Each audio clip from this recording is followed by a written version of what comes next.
Hey, welcome to the show, everybody. This is James from My Take on Reality.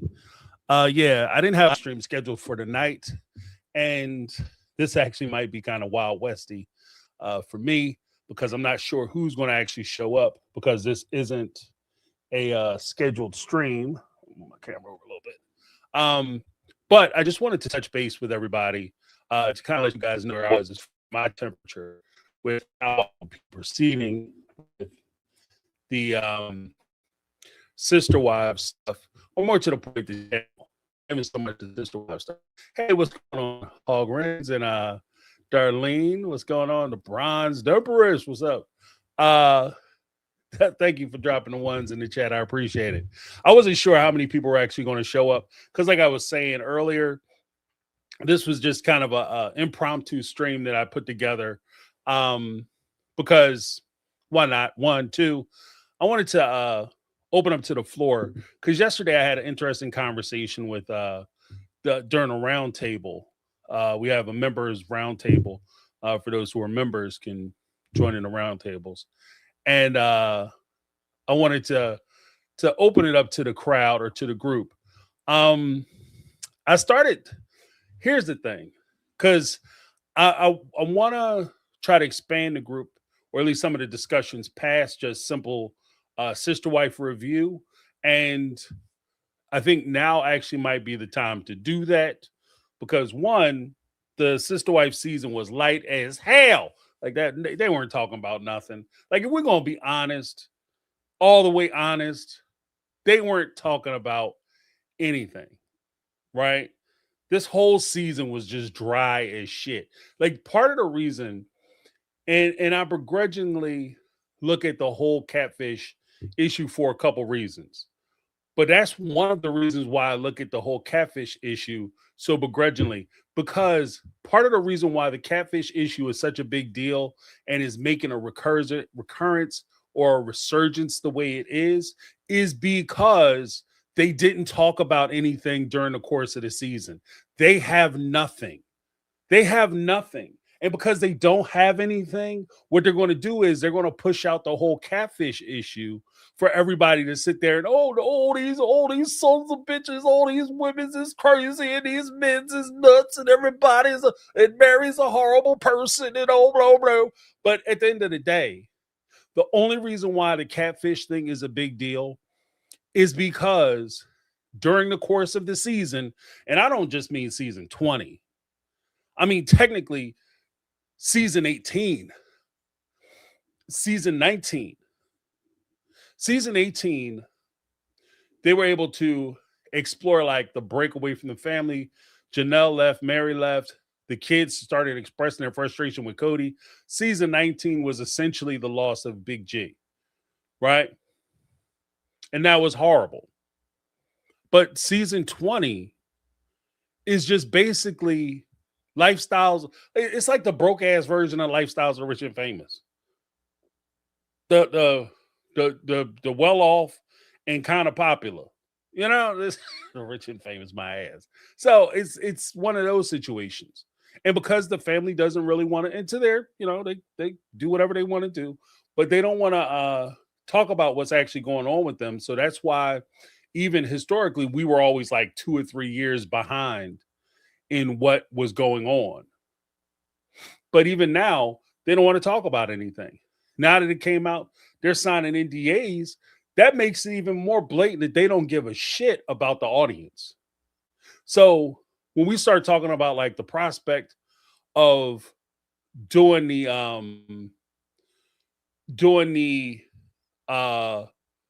whole like catfish, we're gonna dig into it and we're gonna really do deep dives into the catfish.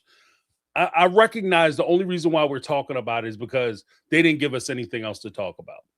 The second reason why I'm not a big fan of jumping into catfish stuff is because, and I've taken this position for a long time, I feel like the catfish thing is something that's just constantly used to kind of bash Mary over the head with. And it feels like when Mary left, the way these types of relationships work, when Mary has an unsuccessful launch away from the family, a break away from the family, and she has to come back to the family, then she becomes the example of why nobody else should try to leave. If you want to be like Mary, who tried to leave and she failed, now she has to come back. Now she's got to beg for attention. Now she's got to beg for resources. Now she got to earn her spot. See, if you want to be like Mary, you go ahead and follow behind Mary. But if you don't, no matter how upset you get, no matter how I treat you, you better stay, because otherwise you're going to try to leave. And just like Mary, you're going to find out that the world is a much colder place than here. At the end of the day, you're better off dealing with the devil you know. And that's where, like, that becomes a huge booster for people in these types of abusive relationships. You know, the other part of it, guys, I got to tell you, because there's been a resurgence of a lot of the catfish stories and stuff, there's also been a resurgence of interest in the people who surround the catfish. Like, if we're going to be honest, when was the last time, other than maybe the tail end of this season, when they brought up the catfish because they were showing off the trailers for the tell-all? When was the last time you heard Kendra's name? Like, in a real conversation, like, people were like, Kendra, blah, blah, blah, Sam Cooper, blah, blah, blah, you know? People weren't talking about them. You know what? Because they're irrelevant. They're irrelevant. And they're only relevant in the form of the catfish. But now, because there's a resurgence with it, part of, if I really want to start digging into the catfish, I have to go into Sam Cooper's book, or Jackie Overton's book. That's the catfisher. I have to go into Jackie Overton's book, who she penned as Sam Cooper, which is crazy. That's bananas, right off the top. And I got to tell you, like, from I had a cursory look at the book because I was thinking about doing a book club with it. And I don't know where I am with it. I haven't made a final decision on it yet. But the way the book reads, it reads like the love letter of an obsessive compulsive maniac, like a stalker. Like, this book is, like, so far, when I'm looking at some of the pages, I'm just quickly leafing through and seeing, kind of trying to get a feel for it before I actually sit down and read it. It's reading like somebody is in the bushes watching Mary talk about how much they love her, and, oh, yesterday was trash day. I call it treasure day because I went to her can and I was able to find a comb with her hairs in it. And I smelled those hairs every night. Like, you know what I mean? To confirm I love. Like, it's that kind of, like, banana shit, right? And the only, like, if anything, the only real criticism I have of Mary is, like, you girl, you got yourself a real one. Like, this, but he is the real McCoy. This lady is she is but bonkers. Okay. And I don't want to feed into her Jackie Overton's delusion of importance, because I've heard some of these conversations, the tape, because, and here's the weird thing too. These people, I wouldn't trust none of them. I wouldn't trust any of them. Kendra, Jackie Overton, Ron, you know, anybody who's associated in this friend group, I wouldn't trust none of them. You know why? Because they all tape each other.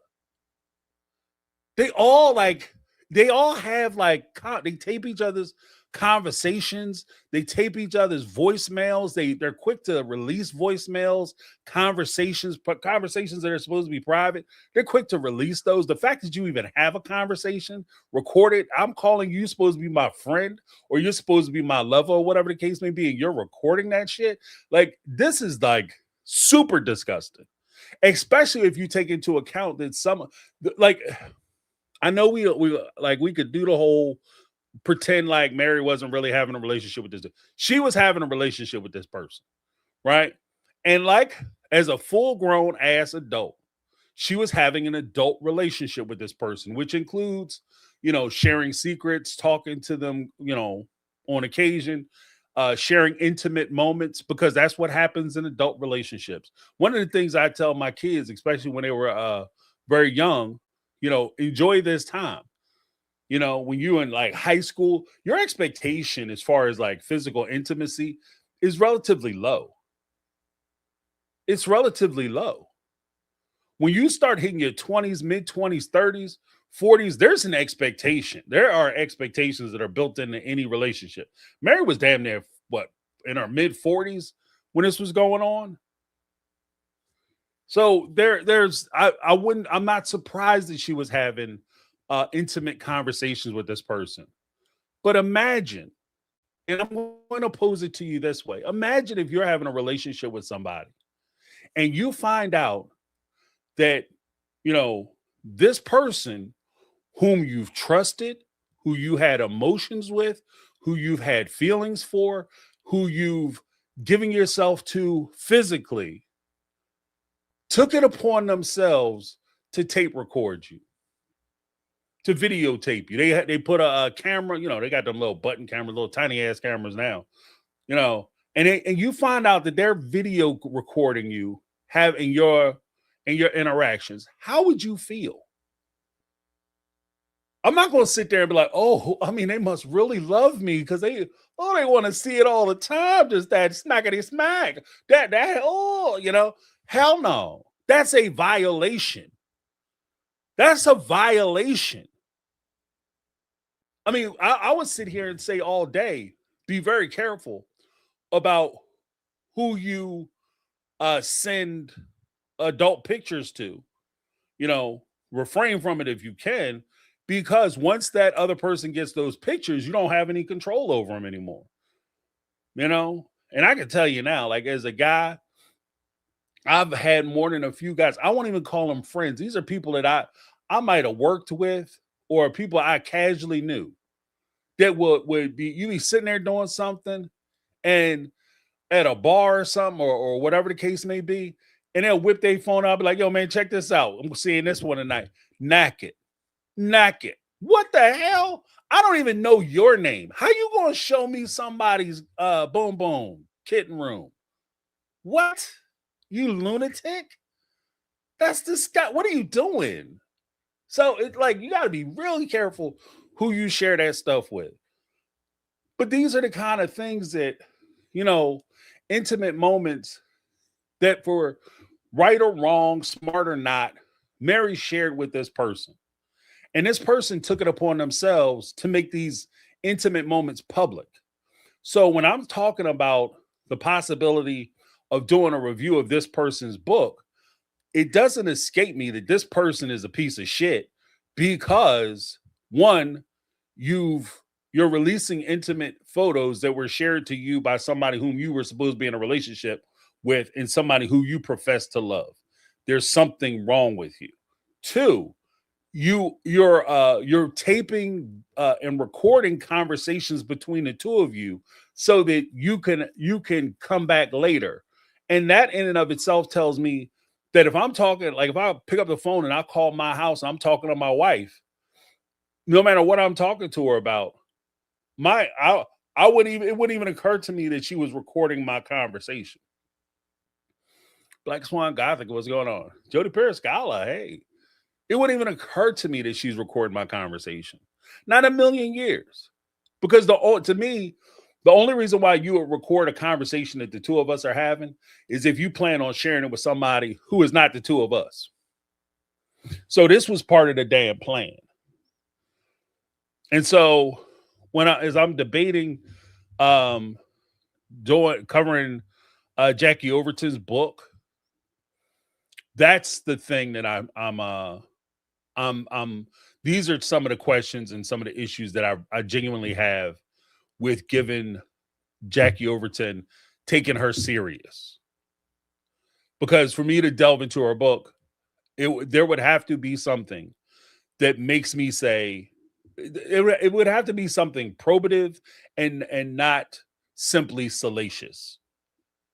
Because I'm not that interested in Mary, and I don't mean this as a shot to Mary at all, but I'm not interested in Mary's sexuality and how she get down and how she do it, how she throw it back.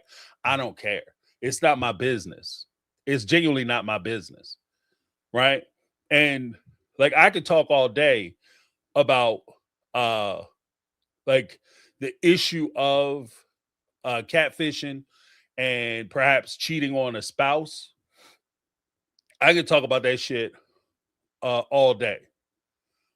But I don't want to talk about her something that's that private.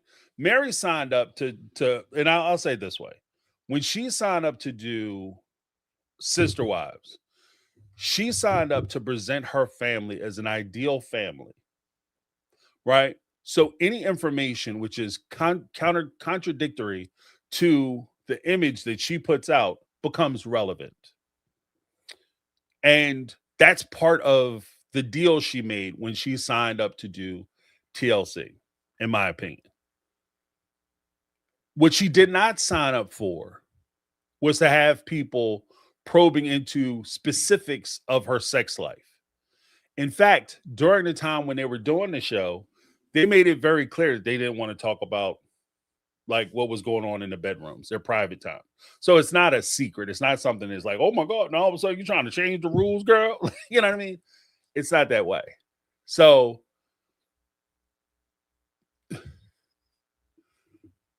I think that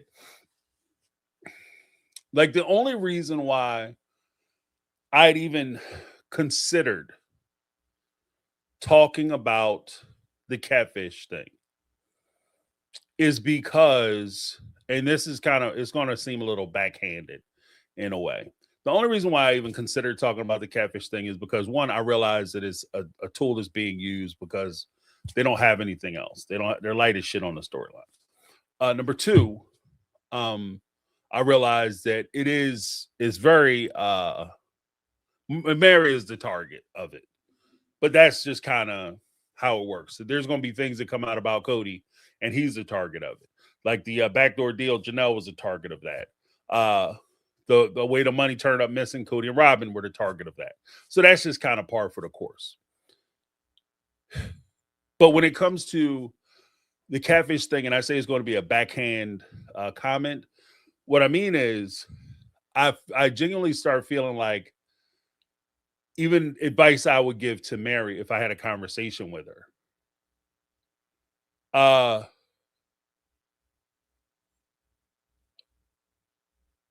As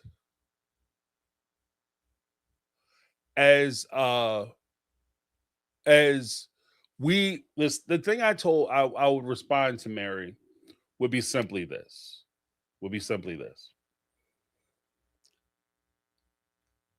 We have to recognize that the genie is already out of the bottle. Okay? And whether I choose to talk about it or not, Mary chooses to talk about it or not, it is going to be discussed. Full stop. It's going to be discussed. And to be honest with you, I will give a little story time. Story time. My personal experience on this subject matter on this show. When Big G's passed, my take on reality took a little time off from Sister Wives. When Big G's passed, I didn't comment on a lot of the stuff that was happening with regard to the family. I was giving respect to their privacy. I took a step back. I'm not going to discuss Big G's. I'm only going to talk about it more in the line of tribute, blah, blah, blah, because I felt like that's what I needed to do. And to be honest with you, I don't regret that decision. But if I'm going to be real about it and 100% about it, I made that choice and that decision, but everybody else didn't agree with me. Everybody else didn't agree with me. And there were people who did comment on it, and they made videos about it, and they made speculations about the situation, and on and on and on and on, made salacious perspectives, observations, or in some cases, nobody big, but there were a few smaller channels, Small. When I say small, I mean smaller than mine. Like, but but there was a few smaller channels that were making statements that were insane, insane. And at the end of the day, nobody was saying, you know what? My take on reality stood firm in their principles and didn't discuss it. You know what people did? They unsubscribed to my channel and they subscribed to the people who were talking about it. So ultimately, you had people who were talking about a subject matter, a very sensitive subject matter, in a very hostile and an insensitive way, with no regard to Big G's memory, to the family, how it affected his parents, his siblings, and the people who cared about him. You had those people talking. You had people talking about it, not giving a shit about how it affected them. And to be honest with you, I think that if I were to talk about it, I tried to, and I did. I think I successfully did talk about it in a way that was very respectful of not only Big G's memory, but the people who surrounded him. But because I chose to keep my mouth shut, that voice went unheard. And it's the same thing here. If we, as common sense people, say that we I refuse out of principle to talk about the catfish thing because it's embarrassing to Mary, what is going to happen? What's going to happen is you're going to have people who are going to talk about Mary, they're not going to be sensitive about what's going on with her and what was happening at the time. They're going to say whatever they need to say to try to get the clicks they need to get. And they're not going to tell the truth about the situation. They're not going to give honest perspective on what was actually happening, why this issue could have happened. Why this isn't something that is just independent and somehow this is a Mary problem. Because I have an idea for a video that I want to do, and I want to be very clear about this. Like when I thought about it, and I've been thinking about this, it's been something that's been weighing on me because, like I said, I don't like being used. I don't like being used. But at the same time, me not saying nothing is the equivalent of, because I've seen where people say like, this is us ganging up bullying on Mary. I would respond this way. If there was a small kid in your school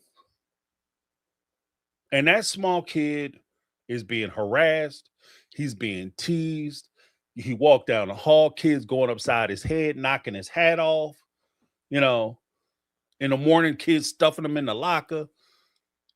He walks down goes to lunch, walking back to a table with his lunch tray and people slapping his lunch out of his hand. If I'm a part of the crowd that's sitting there watching it, do you think that kid is saying, oh, it's just the one person who's doing it to me, or this small group of guys or gals who are treating me that way? Or do you think that kid is going to look at that and say, what happened to the rest of y'all?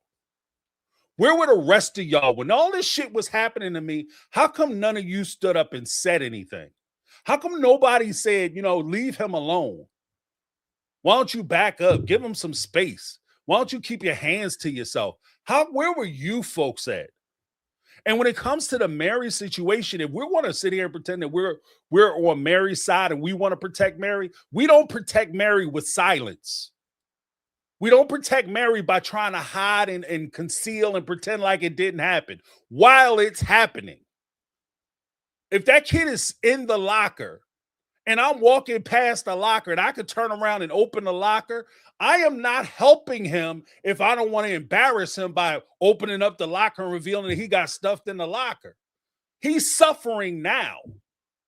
And so we have a position where we can talk about it. Let's take this and elevate the conversation to talk about it the way we want to talk about it, in a form and fashion that we want to talk about it in, as opposed to having people who don't care about the situation with Mary, don't care about her mental health, don't care about the repercussions that this has on her family, her friends, the people who care about her, or how this could happen to other people, how other people could suffer from the same situation.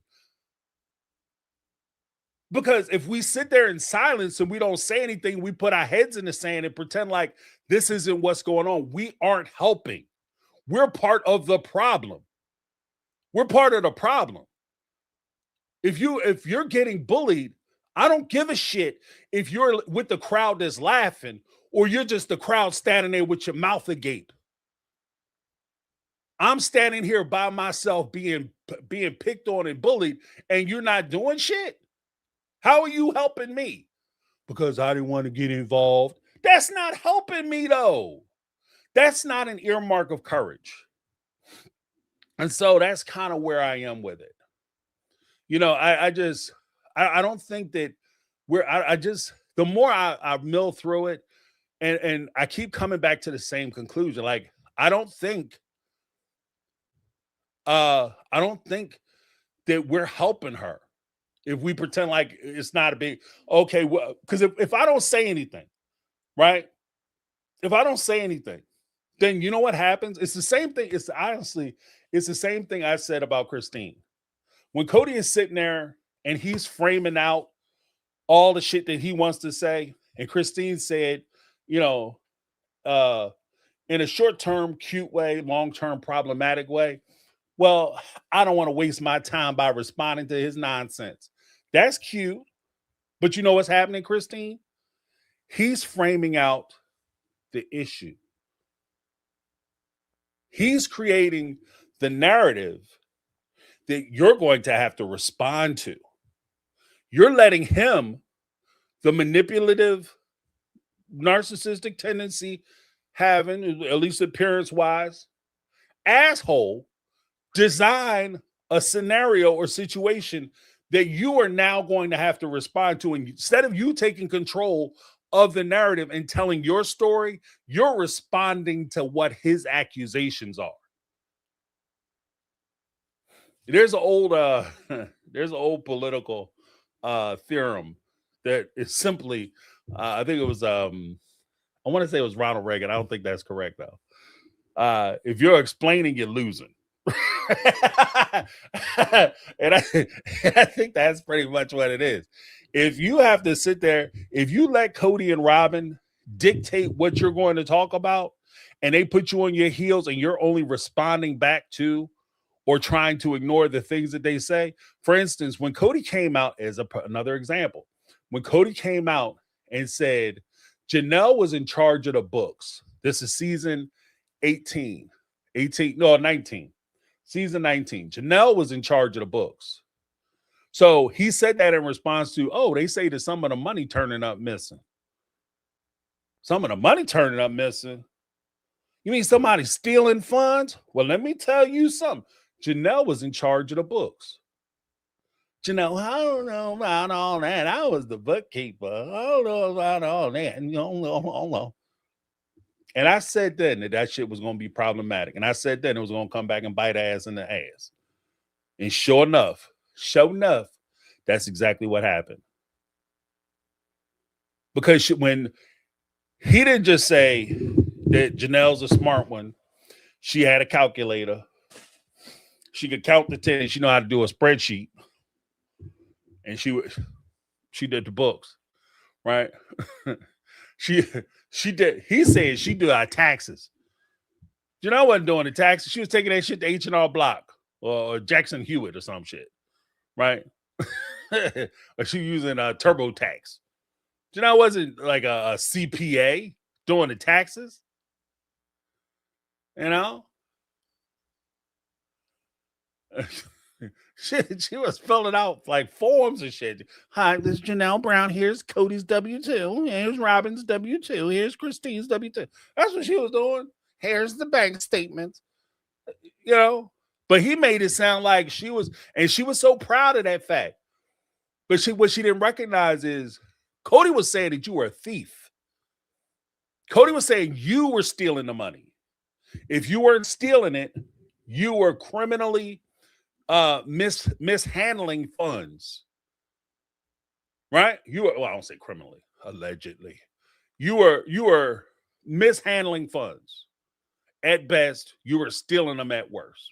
That's the accusation. That's what I drew from it.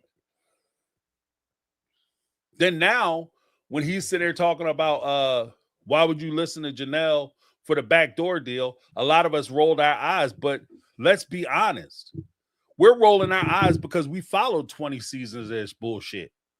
if you are new to the game, if Cody's plan had worked, he went to special forces and he had a whole crop of new people who were just so enamored and interested in this energy, energizer bunny ass dude who's just running all over the place, got the hustle in his soul, and he's fascinating and handsome, and he's just so adorable and funny. And they tune in to Sister Wives, and they hear the guy that they're there for say that my ex-wife Janelle was the one who was the bookkeeper, my financial advisor. So therefore, if money is turned up missing, it's her fault. Had his plan worked, Janelle thinks she's catching heat now because of the backdoor deal situation. You have no idea the shitstorm that Janelle would have been mixed up in because she never stood up for herself, because she wanted to, I don't want to create no problems, create no waves. Because she don't want to create no waves, she was going to reap the damn monsoon. Okay, sometimes you have to put on the record that this is bullshit. This isn't going to work. This is no bueno. You have to let them know from the top. No. I didn't have control of shit. Cody and Robin were controlling the money. They had deposits and withdrawals all the time. Well, not deposits. They had withdrawals and stuff all the time. I would ask him about them. He would tell me it's none of my business. That's what I know about the account. And as far as advice, I advised him to stop taking money out of the damn account. That's what her response should have been. But don't let people lie on you. Don't let people sit there and tell lies on you. Oh, it won't create no problem. And it's the same thing. Like I said, it goes back to like I'm saying with Mary. I don't feel comfortable because I said I wasn't in love with covering the idea of the catfish because I don't like a bully. I don't like a bully. But at the same time, me not liking a bully is also me recognizing that if you don't stand up and stop a bully, the bullying don't stop. Because bullies, I don't know. Maybe y'all experience is different. But anytime I've seen somebody who is a bully, and I'm not just talking about schoolyards, because let's be very clear. Part of the reason why you have to teach your children to be able to deal with bullies and how to navigate those situations is because when they get into the workplace, whether it's at the Target, the Walmart, the Piggly Wiggly, the supermarket, the office building, corporate America, wherever, especially in corporate America, by the way, you will run into bullies. And you have to know how to navigate that situation. If you don't, and you don't know how to navigate that situation, you will not only be bullied today, you'll be bullied tomorrow, you'll be bullied the next day and the day after that. Because in my experience, I've never seen from the playground to corporate office suites, executive suites, I have never seen a bully say, you know what? I'm an asshole. I need to change my life. I've never seen a bully have a Christmas Carol moment where he meet the spirits of past, present, and future, and all of a sudden he wake up like, it's Christmas time, Merry Christmas, and he decided to stop bullying people. That ain't how the shit go down. How it go down is that you wind up quitting or leaving or removing yourself from the situation, but they don't ever stop bullying. If you ever come back and they ever come back in contact with you, guess what? It's going to pick right back up where it left off. Because you have to stop a bully from bullying you. And so that's where I'm kind of at with this whole thing. I want to make it like ideally, be jacked up. But ideally, if we're going to talk about it, let's talk about it. But I'm going to make it so uncomfortable for the people who bring it up that they ain't going to want to talk about it no more. How about that? Let's try that shit. Because if you think about it, we already tried it. We ain't going to talk about it. We ain't really going to address it. We just going to sweep it under the rug and not really discuss it. We already tried that. Mary already tried that shit. And where are we at season 20? The catfish happened back in season 8, folks. The catfish happened at the end of season 8. It was most of season 9. And they talked about it for the next few seasons. And the whole time, Mary sat there looking like, what was going on, Mary? How? Right? Whole time's looking like she's scared and shit, don't want to say nothing. Oh, the whole family got together. That catfishing was crazy. Oh, I don't want to talk about it. Well, we still talk about it. Season 20, guess what? Here we go again. They there warming up the instruments because they're about to play the greatest hits.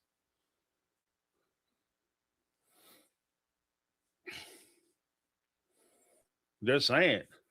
Like, that's just kind of where I'm at with it. But like that's the whole thing. What is this? Something the kids who bullied my daughter are still bullies as adults. Yeah, they don't grow the fuck out. Oh, pardon my friend. They don't grow out of it.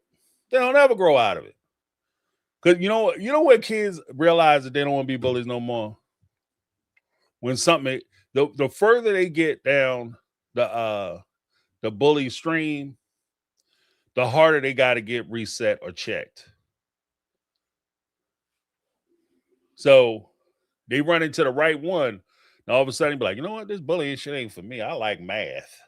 You know, you realize you ain't a tough guy. This ain't fun.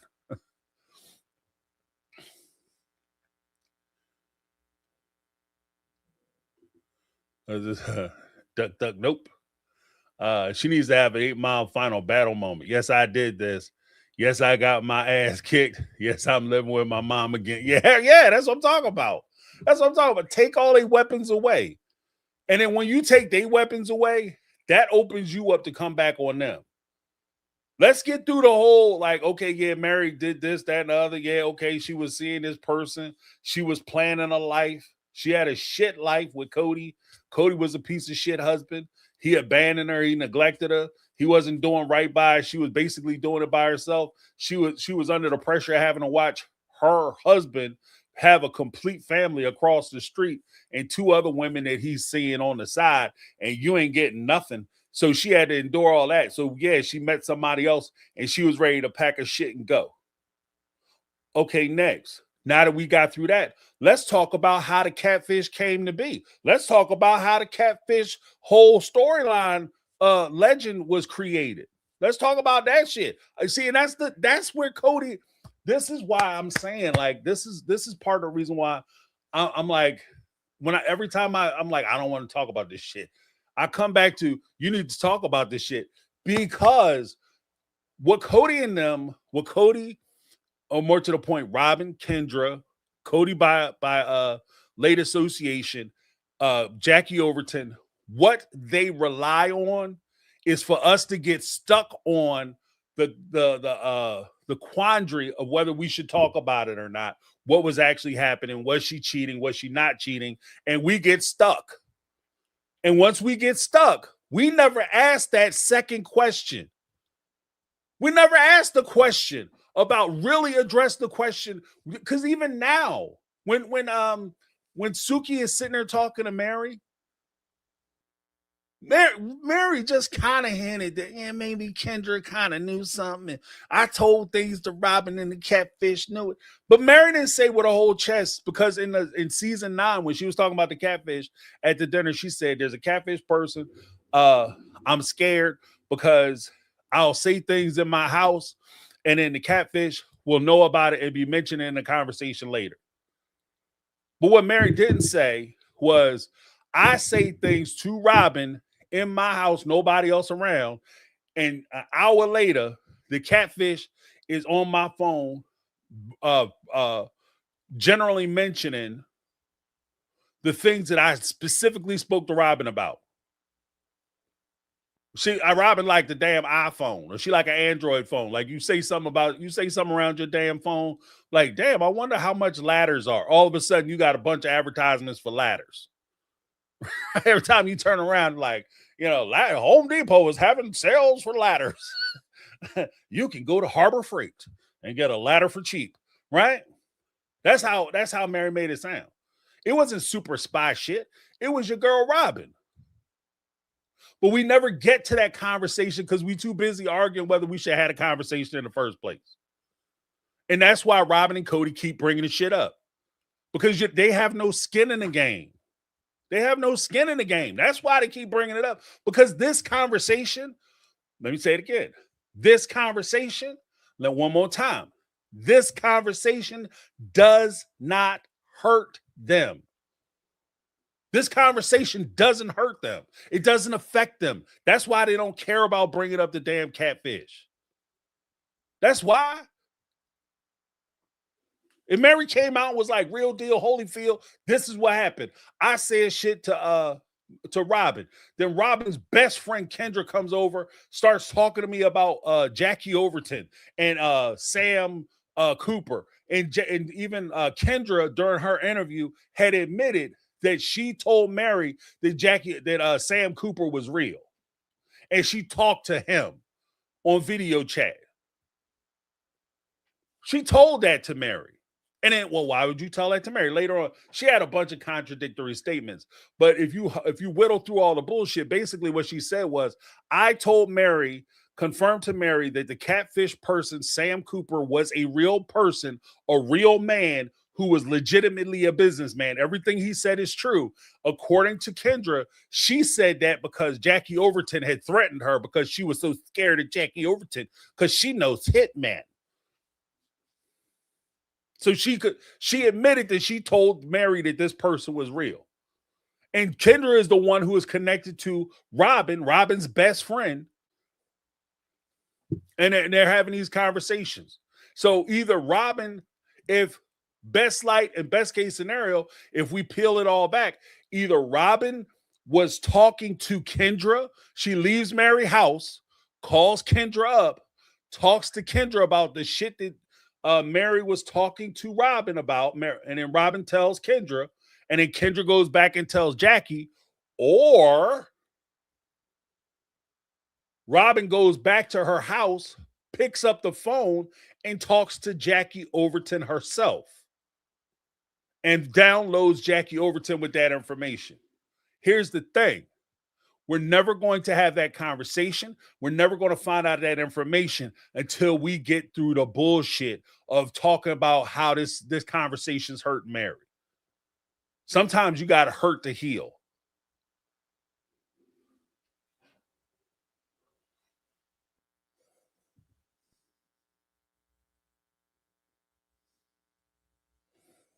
You know?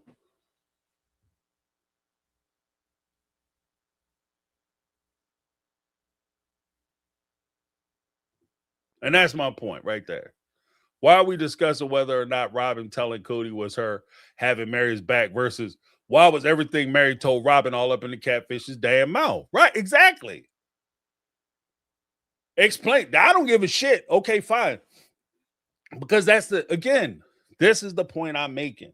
This is the point I'm making. Is I'm sitting there contemplating the whole idea of the catfish, and I'm talking my way through it. And I'll read through some more of the chat in a little bit. But this is the part that I'm talking about. By us trying to be so prideful, trying to be so respectful, trying to be so considerate, we are allowing Cody and Robin to frame the discussion. They are framing the discussion that Robin told Cody what Mary was telling her, and she informed Cody that Mary was cheating on her. And if we keep it all the way a buck, I could argue either side of that case. Oh, Robin was Mary's friend, and what kind of backstabbing ass friend run back and tell on her, or relieves that confidence that her friend have, blah blah blah. But at the same time, she was telling her husband. So why should I lie to my wife about your lie? That's your lie to carry. That's not my lie to carry. Why should I mess up my relationship with my wife or my significant other for you? That's a compromised question. And you could go back and forth. Well, I don't care about it. I'm committed to my wife.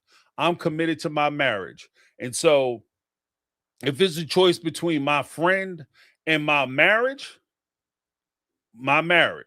all day. And Robin could make that argument.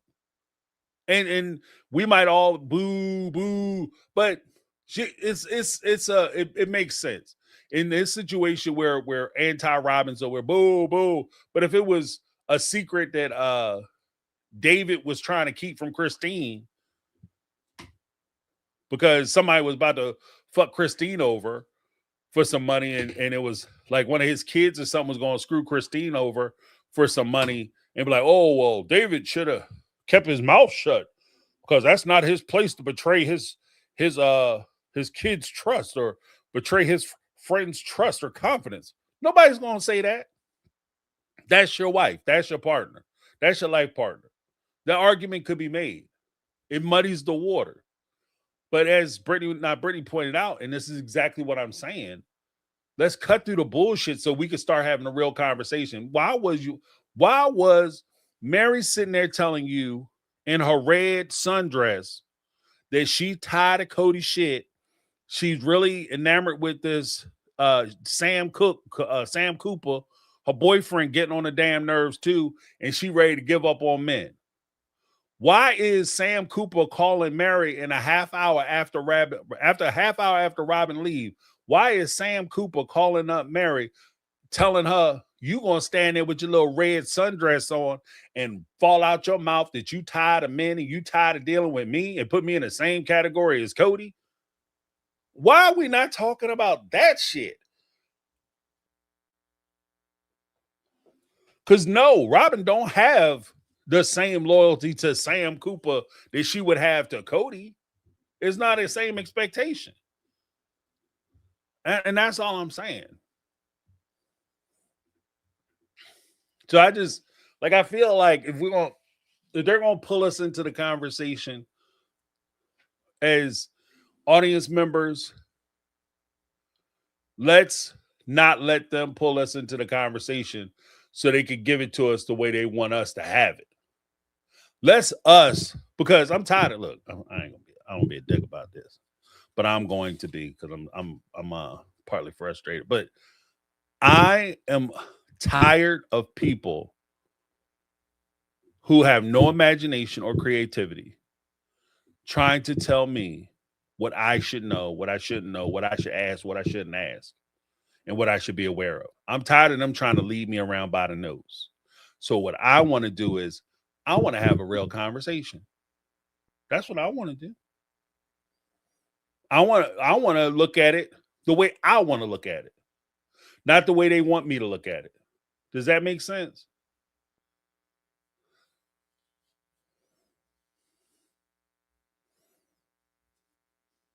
I want to look at the way I want to look at it. And I want to explore it the way I want to explore it. I want to explore it the way it makes sense to me, not the way they want me to try to understand it. James, what you got to understand is Mary's a piece of shit because she was cheating on Cody. Cody was doing everything he needed to do because Cody was spending equal time with all the wives. And Mary betrayed his trust because she told him Cody was coming around. Cody was doing everything he was supposed to be doing. And Mary told him stop coming around because she was too busy trying to spend time with the catfish. If we let them sit there and lead the discussion, that's what the discussion is going to be. And what's going to hurt Mary more at the end?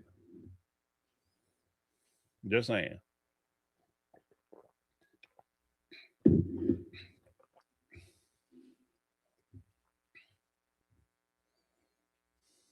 You know?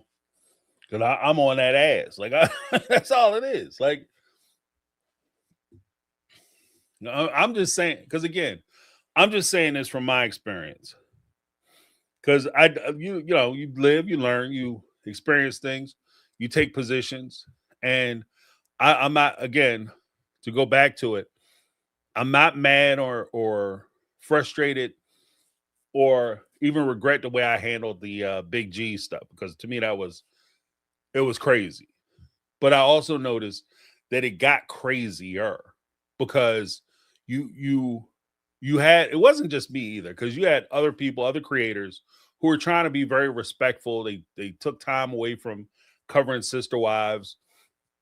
They didn't discuss a lot of this stuff. They weren't trying to, delve too deep in their business. They were trying to give people their space and be respectful. And what that did was create a vacuum. And the one thing nature hates is a vacuum. So those common sense voices were removed from the conversation because we were trying to be respectful.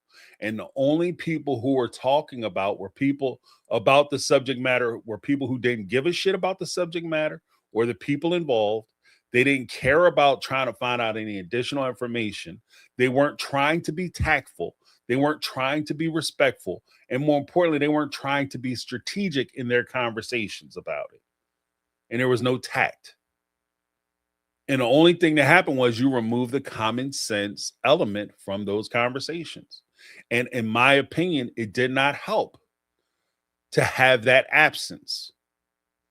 In this particular case with the catfish, like I said, because they don't have shit else to talk about, they want people to take the high road. People with the information, people who've been following the show for 20 seasons. Robin and Cody don't want us in the conversation, and that's the part about it too. And I would submit that to anybody who questions themselves or the motivations of covering the catfish thing. Would you rather have somebody who has extensively watched Sister Wives from season 1, episode 1, all the way through season 20, episode 18, or all the tell-alls, somebody who's familiar with the ins and outs, somebody who's familiar with a lot of the stories, the subtext, read the books? Would you rather have that person talking about and exploring the idea of the catfish situation, how it came about, what was going on at the time, what led up to it, what the fallout was, what were the realities in that situation, because nothing happens on an island or isolated from other circumstances? What was happening at the time? It wasn't like, Robin came into the family, everything was awesome and gelling and wonderful, and then all of a sudden Mary's found a catfish. Mary was going through a dark time because not only was Cody not coming around, but they forced her to divorce Cody so that Robin could marry him.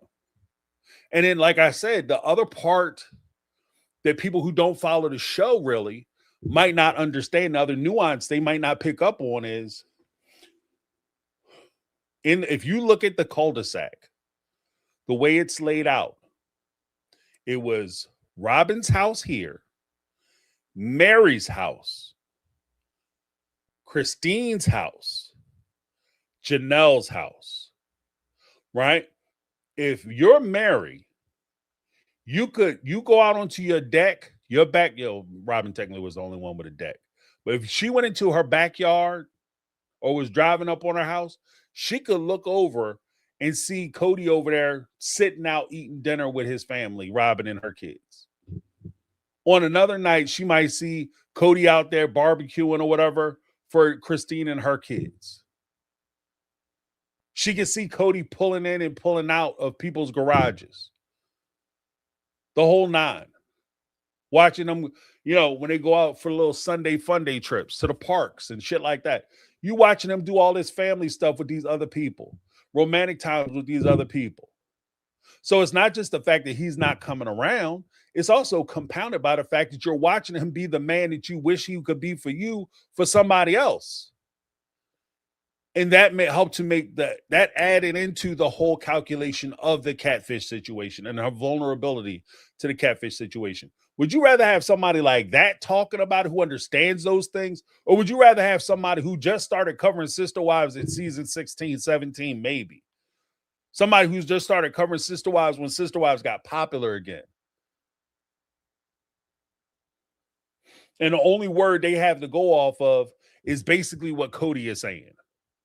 Because I'm going to tell you right now, on the surface, if you look at it, if you said to me just an easy way to do it, and if I was going to argue it, the way I would do it if I was trying to cover it up is I would merely state that Cody, Mary were legally married. They were divorced legally, but they still maintained their spiritual marriage. And then at some point, as Cody describes it, Mary decided one day she met the Sam person, and so he was this handsome, successful man, and she kicked Cody out. And she cheated on him. And then he, in his graciousness, decided to take her back. Now all of a sudden, Cody's a damn hero. He's a hero of the story. It's not that hard. And I know people are gonna be like, James, that would never happen. I'm telling you, that will happen. If you don't understand, if you didn't watch this show from the beginning, if you didn't watch the nuances of this show, that's what you would be left with. What was Cody counting on? You know, on like because I got rid of my Discovery Plus, right? And I don't have access to my HBO anymore. HBO tightened up. So I have another provider I'm using for my sister wife content. You know, my provider, including which also includes TLC, the TLC Go. Did you know that on some of those provider networks, you can only go back to season 18? So even if I was a person who wasn't familiar with Sister Wives and I just got into it, the first season I could watch is season 18.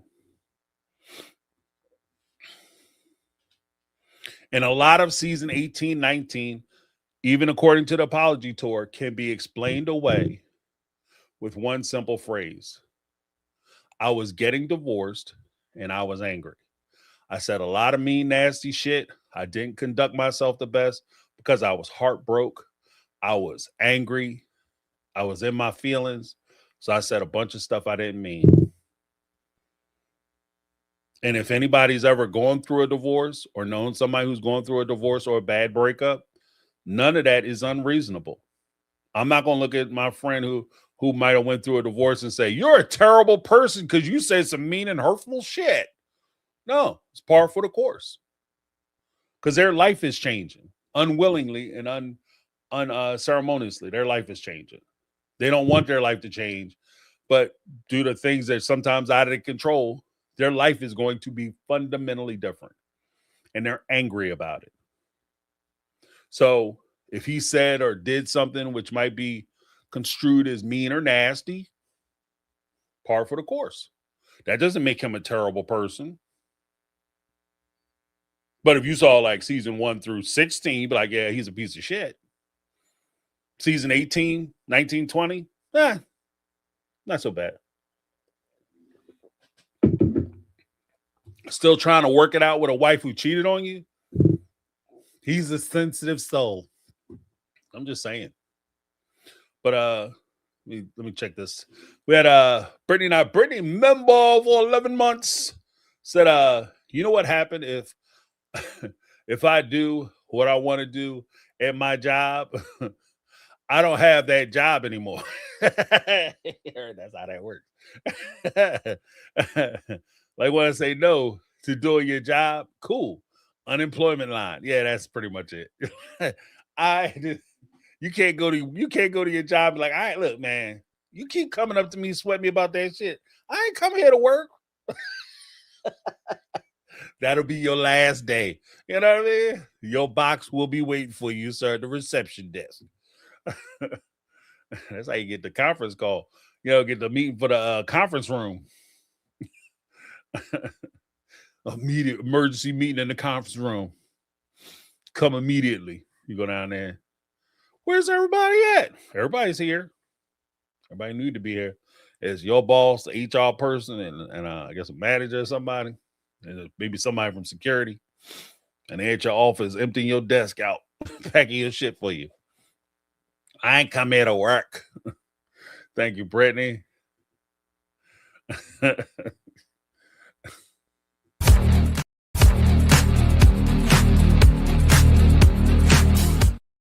We had Jody Periscala with the $4.99 super chats.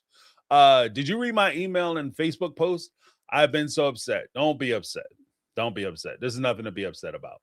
See, there's also a point too where we have to be very careful about over-identifying with the Browns. And I say that, I'm not trying to be mean, but I say that in a couple fronts. One, these people have made significant money. When we sit there, I'm not going to talk about them because, you know, they are poor people and they up. These people have made Like we could look at them and say, I wouldn't have sold my story for $1 million. They did. And they knowingly did. They know what they signed up for. Two, you're feeling worse about a thing for a person than they feel for themselves. Three, this is like what the catfish stuff is not your, it's not your cross to bear. It's not your responsibility. The only thing we can be responsible for is how we deal with it, how we talk about it, how we address it, and how we move forward. I can't, I think that there's a point where if we're not, if we are concerned about justice, we are concerned about looking out for the person who needs protection, then we have to be willing to stand in the gap. We have to be willing to stand in the gap. And part of us standing in the gap is recognizing that we aren't helping them if we ignore the problem. Ignoring a problem does not help a problem. There, like we sometimes during the roundtable, we talk about some issues which are complicated family issues where people may be mistreated. That's what I say instead of the A word. Where people might be being mistreated. And one of the big things has always been how many people know that this thing is going on. You know, how many people watch that little boy, that little girl limp out of the house in the morning, unable to carry their book bag on their right shoulder because they have welts on their back? How many people are sitting there watching these kids when they go out and play during this dead heat of summertime, 110 degrees outside, and the kids all wearing long ass pants and long shirts? How many adults notice that? And do we celebrate those adults when they sit there and say, you know what, I'm not gonna say nothing. I'm gonna ignore it. I'm gonna pretend like I don't see it. Right? There comes a point where we have to, you see something, you say something. And I wanna, like, I honestly, I've been bouncing with this whole catfish thing since the beginning. I won't say since the beginning, really since the time I started doing sister wife coverage, because it's always been around. And one of the things that's always bothered me about the catfish thing is, again, we've always taken a position that it's a lowbrow conversation. It's not worthy of discussion. It's only geared to make Mary feel bad, which I think is true. Is the purpose of it, and is intended to make Mary feel bad and beat her down. I think that is part of it. I'm not going to just pretend like that's not a thing. But because of that, we all sat there and said, and including me, I've done it too.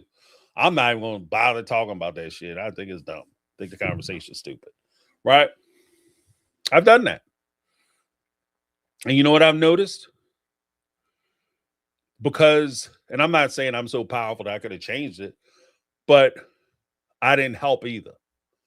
Because by me not saying anything, by me not making those connections, by me not making those express, like, okay, we're going to talk about it, let's talk about it. We're not going to talk about like this little part and get off of it. Talk about this little part and get off of it. We're going to talk about it, let's talk about the whole thing. And because I've never done that, and other content creators never really did that, that's why Mary keeps getting bashed with it.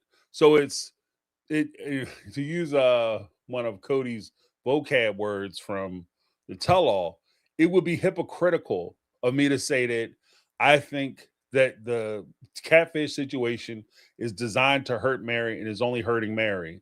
And yet I see why it's hurting Mary and I don't do anything about it. I'm going to complain that it's hurting her, but I'm going to continue to let it hurt her. I'm gonna talk about how it's beating her ass down, but I'm not going to do anything to stop it. And that's where I say, like, I'm gonna there's a term that is used, shepherdize. I'm gonna shepherdize the information. I want to go through and figure out what information is relevant, what information is important, whether it's Jackie Overton's book, whether it's Kendra's interview, those kind of things. If there are details, like I have no interest in, like I said before with Jackie Overton's book, I have no interest in going into it because it reads like the love letters of a psycho, right? I, I have no interest in going into Mary's personal life as far as like what she do in the bedroom. That is her business. She did, and I'm gonna be honest with you. Like if she's having a relationship with somebody, she did nothing wrong. I'm not a purist. I'm not gonna sit here and pretend like, oh well, you know, she was having sexual relations with somebody she wasn't married. That's not me.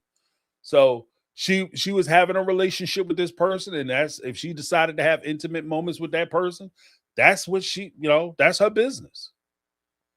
That's her business. That comes along with that's par for the course. Okay. But again, once we get through, part of my goal in talking about it, if I'm really going to delve into it, is I want to get through the bullshit. And that's why I say, Jody, don't sit there and feel bad. Because if I'm going to get into it, I'm cutting through the bullshit. I'm not going to sit here and Mary ain't shit because she had a boyfriend. Mary, look what Mary pictures Mary sent. Listen to her voice messages.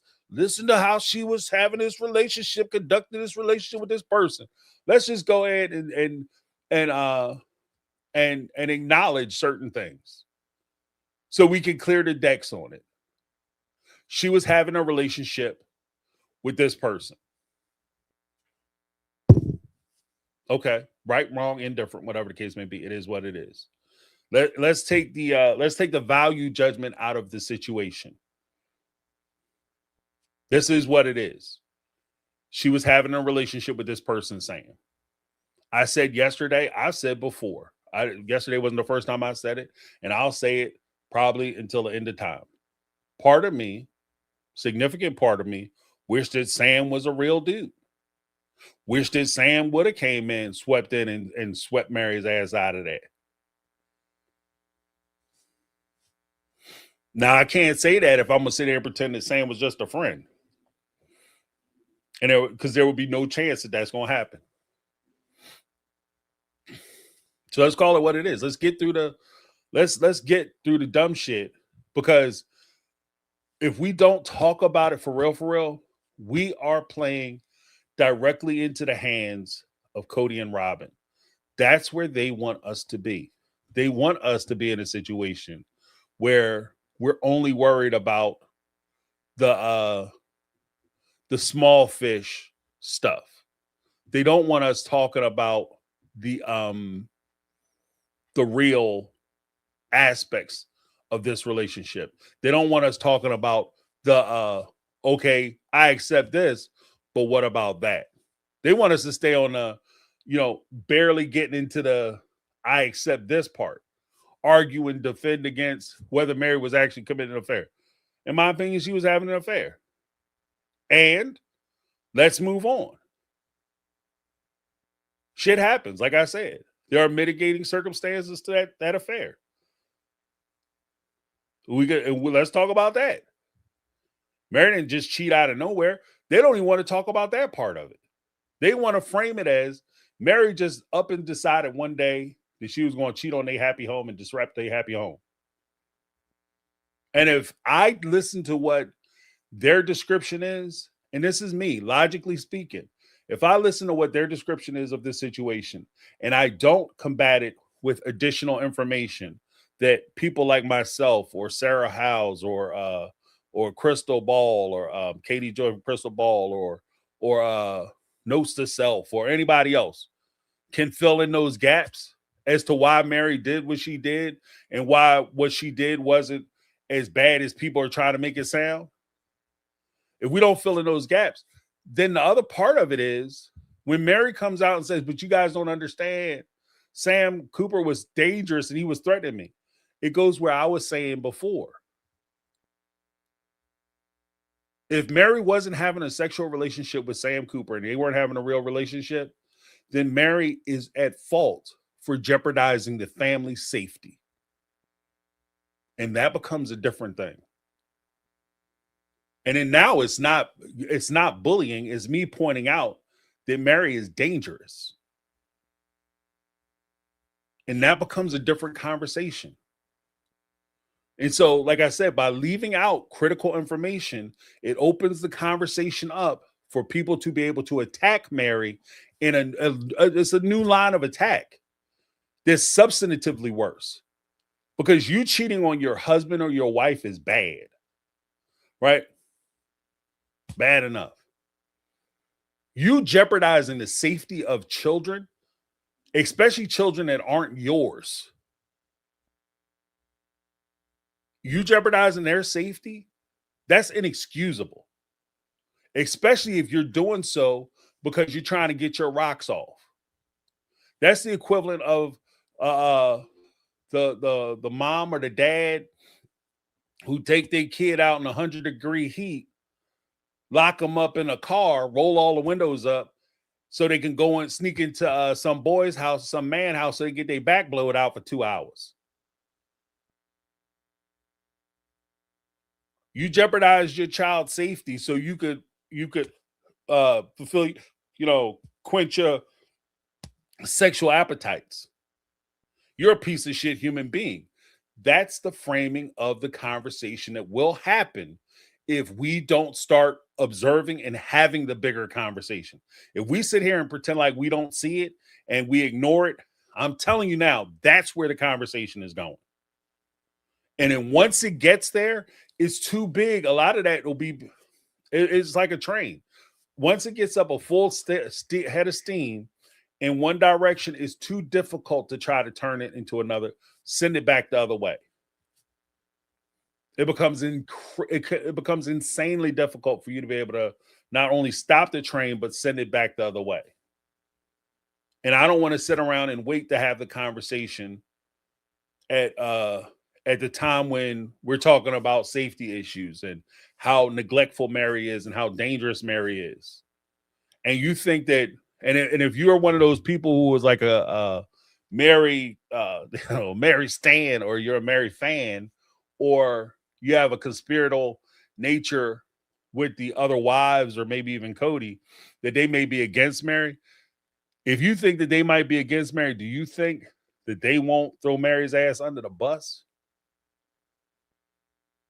Because that is a huge, I'm telling you, like, that's a showstopper. That's a showstopper. You were so worried about this man that when they were threatening your life and they were threatening your safety, you didn't tell me as a parent that this is what was going on at your house. But instead, you allowed my kids to go out and play in the front. You allowed me to have my door open so that the kids could come in and out of my house. And you got somebody who's supposedly scaling the damn wall and breaking through the security system. Because remember, the Vegas house was in a gated community. There's a gate. There's a reason why Mary and them couldn't go inside. They had to stand at the gate. There's our house over there. During that one season, I think it was earlier this season, when they went back to Vegas. There's a reason why. It's a gated community. So this Sam dude was supposedly broken into Mary's house and planted bugs all over her house. If he could break into her house and commit that crime, there's no reason why I wouldn't think that if he got angry with, he has you scared that he might do something to you. If you say something, then you don't think that same guy who's so violent won't do something to one of my kids, the kids that you're related to or tied to? When them kids are walking to the store, you don't think one of them might accidentally be the victim of a hit and run or get picked up and have him drive them to like the other side of town and drop them off at a park or some shit to teach Mary a lesson? Like, it just becomes too problematic. That's why I say we're not doing any favors if we just pretend like we stuff our head into the sand and pretend like, we'll ride the storm out. I don't think we're doing anybody any favors, including Mary. So that's why I say don't feel bad. Don't take it upon yourself to feel bad. Yeah, I wouldn't feel bad about it. Because here's the thing. Like, you had sent me the Jackie Overton thing, but the Jackie Overton book was already out. It's been out since 2015, 16, something like that. With Kendra, with her interviews, that was just reposted on the Facebook page, on my Facebook page. It's being kicked up and talked to both the book and Kendra's interview are being discussed on Reddit. So we aren't stopping anything. We don't have control of, like, we don't control what people will talk about and what direction they'll take. We can help with the narrative, but we can't even really control the narrative, especially if Mary decides that she doesn't want to say anything. Because it's not enough for me to come out and say, oh no, Mary would never do, and she's sitting there, I don't want to talk about it. Cody is hoping. I'm gonna put it this way. Cody and Robin are hoping and praying that Mary doesn't say anything. Cody and Robin, because as much as they might sit there and look down their nose at YouTubers and Twitter folks and TikTok people, we drive a lot of the conversation in the sister wife spaces. We drive a lot of the conversation in the sister wife spaces. So you know who really don't want content creators to talk about the catfish situation? Robin and Cody. I know Mary doesn't want us talking about it because she's embarrassed by it, but you know who really don't want us talking about it? Robin and Cody. Because if we start really talking about it, like I said, once we get past the initial bullshit of was it cheating, was it not cheating, and is she a good person, a bad person, and we start drilling down in who is this Jackie person, who's this Sam Cooper person, how did Mary meet them, why was Mary so ingratiated with them, how did they find out so much information about Mary, how deep does the conspiracy really go? Once we start digging into that shit, it creates a scenario where even the people at TLC might feel the need, and I want everybody to understand this. TLC might feel the need to have to answer those questions.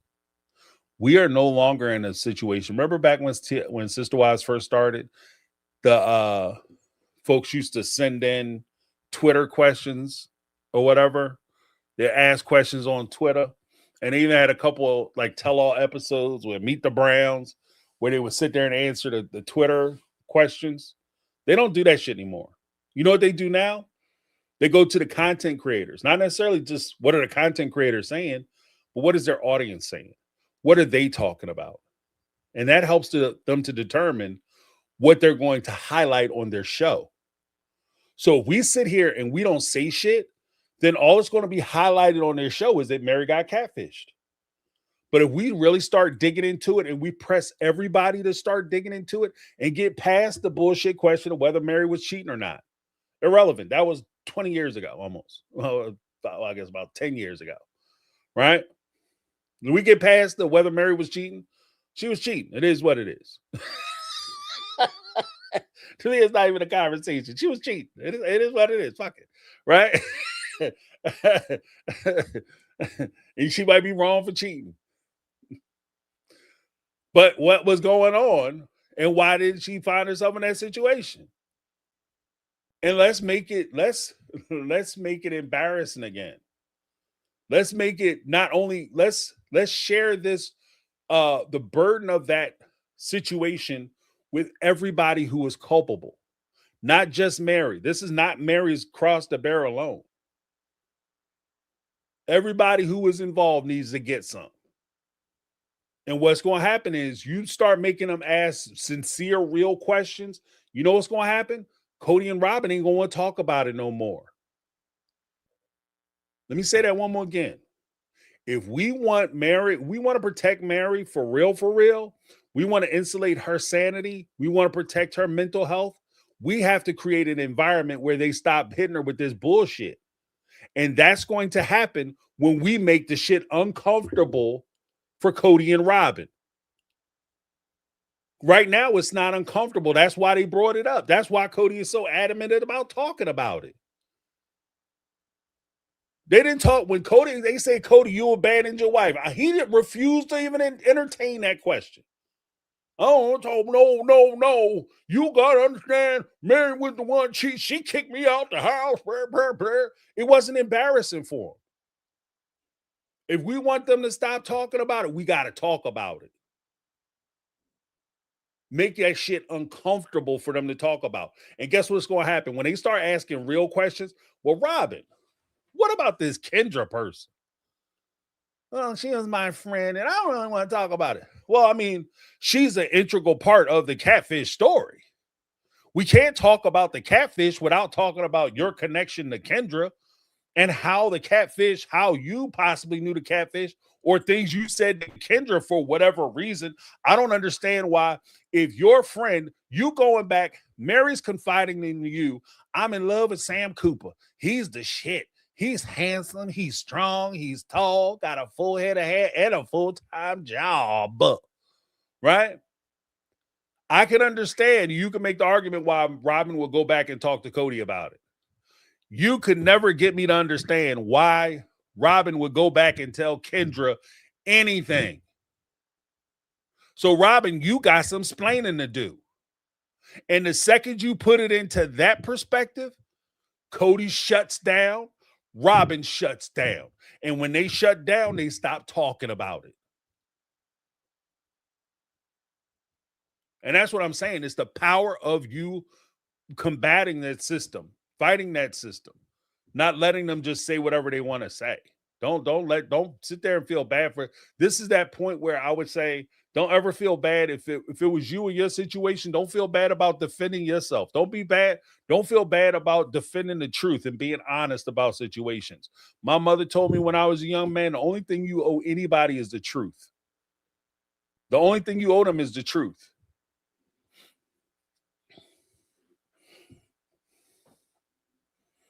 Now we're gonna dig into it. If they want us to talk about it, we should talk about it.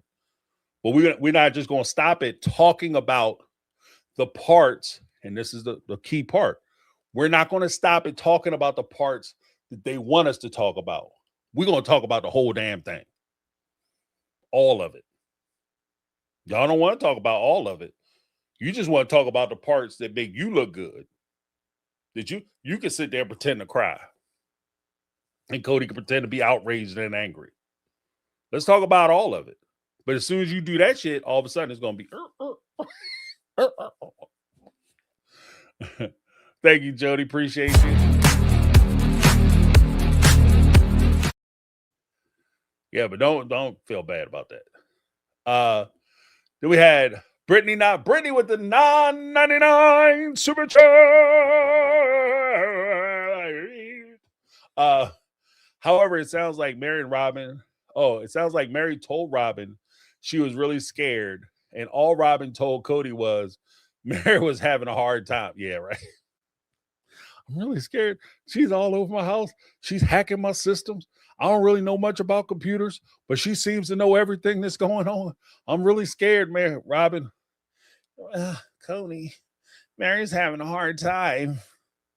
She's really upset about something. I don't know what. And I'm telling you, the conversation, to add to what Brittany is saying, I can see the conversation going into, she said she's really having a hard time. And it really makes me feel bad. I feel really sad that she's going through a hard time because I feel like I'm going through some tough times too. Like all of a sudden shit come back on her. It's all about me, Cody. That's not the important part. Your kids are in the cul-de-sac too. You know it was a lie. And that's what I was saying yesterday. Like, if Mary came out and she said, I feel like I'm in danger. I feel like, because according to Mary, best interpretation that would suit Robin and them is this guy, Sam, was hanging out and he broke into my house. He's spying on me. He have cameras set up in my house and listening devices and bugs and shit in my house. And I feel like if he could break in my house to put a bug in there, then he could break in my house and watch me sleep. You understand what I mean? Like that, it's like that. And Robin and Cody hear that shit. I can understand maybe Mary being scared, but my question is, I don't ever recall Cody saying not once. Mary said this. And after we called the police, the detectives told us Cody never said that shit. Correct me if I'm wrong. Because I can understand Mary being too scared to maybe make a spectacle or a big deal of it. And she doesn't want, I don't want that heat. I don't want that smoke, Cody. So I don't know what we're gonna do. But I don't know why Cody wouldn't be like, we calling the cops. Like all the hammers, Roscoe's, ratchets, tools, pshirms in the world ain't gonna help you against a person that you don't see coming. If this person is breaking it, like he's all, according to Mary and her story, he's already broken into the cul-de-sac. He broke into Mary and Cody's house, set up cameras and shit. He's spying on her conversation. He knows she talking about where she going, where she came from, what she did that day. Probably because she was talking to Robin. Robin told him. But according to Mary, this is what's going on. This is the story you being told by your wife. And like Brittany was saying, like I've been saying, your kids, Cody's kids, are outside playing too. Are outside playing. And this psycho is breaking into people's houses. Nobody called the cops. Oh, we got scared because of our cultural upbringings. So you gonna let your kids get kidnapped? You in Vegas. You on TV. That whole, I'm afraid people gonna find out we polygamous, so therefore I ain't calling the cops. That shit don't hold no water. Miss me with that bullshit excuse. That don't hold any water. You're on TV talking about we sister wives and shit. So like the whole I'm afraid to tell the cops what's going on is crazy to me. You, if anything, you're afraid that the news reporter, the Sun or OK Magazine or somebody might find out that Mary was cheating or stepping out on the family. But even that shit, like I think Miss Betty said yesterday, like how often do you how much is your dignity worth? My retort to that, or add on addendum to that question, would be how much is your kid's safety worth? Is this show more important than your kid's safety? You got a super fan, I wouldn't call it a super fan, psycho fan, because that's all, I'll keep my powder dry, but in my opinion, that's all Sam Cooper really is. Jackie Overton is just a fan who's out of control. She's just an obsessed fan. But if you talk about obsessed fans, ask my girl Selena how that shit worked out. That shit is real. That's real. Stalking lies are basically constructed because of fans who are stalking celebrities. Because it can get dangerous. But not Cody and Robin, don't let my kids clown. Brianna be dating in Aurora. Kneel down on that rock. I don't need you following them kids. I'm so protective. You letting protective mom, super protective mom, won't even let her 23-year-old daughter go out on dates. She's okay with the psycho breaking into people's houses and she don't take her ass to the police. These are questions that inquiring minds want to know. Like I said, let's have the conversation. Let's stop with the bullshit. Make the shit make sense. This is the part where all of their stories fall apart. They tell a little bullshit framing that they want to put out, and nobody come back and question the framing. We criticize Suki and them all the time about allowing them to frame their questions or comments the way they want to without having any pushback. But then when it comes to the catfish, we're gonna let them frame the question, their responses, and the situation, and we aren't gonna give any pushback. My pushback is simply this: explain to me how a overprotective mother who won't let her kids do shit, even adult children. We just watched the season where she had an adult child come back and ask to attend church. You're that protective, but you're okay with a guy who's breaking into your neighbor's house. Let me say that one more time. You're okay with a guy who is breaking into your neighbor's house at will in your gated community, walking all through your little cul-de-sac, up in her house, setting up electronic surveillance equipment. You're okay with that shit. Make it make sense. Let's have the conversation.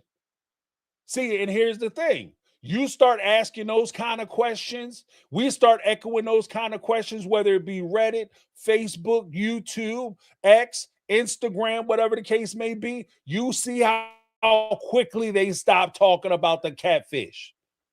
You see how quick they stop talking about this whole bullshit nonsense storyline. Because they up to this shit in they necks. They into this thing in their necks.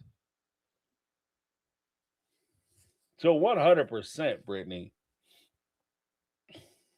Now, I'm scared. This man is breaking into my house. I had no idea he was even there. Which tells me his ass could still be there. He could be sleeping in your attic and you wouldn't know it. You in your living room having personal private conversations and he's able to call you an hour later and detail your conversation. You telling me that shit wouldn't creep you out? And you tell Cody and Robin, they both aware of it. And they, that's cool. I ain't worried about that.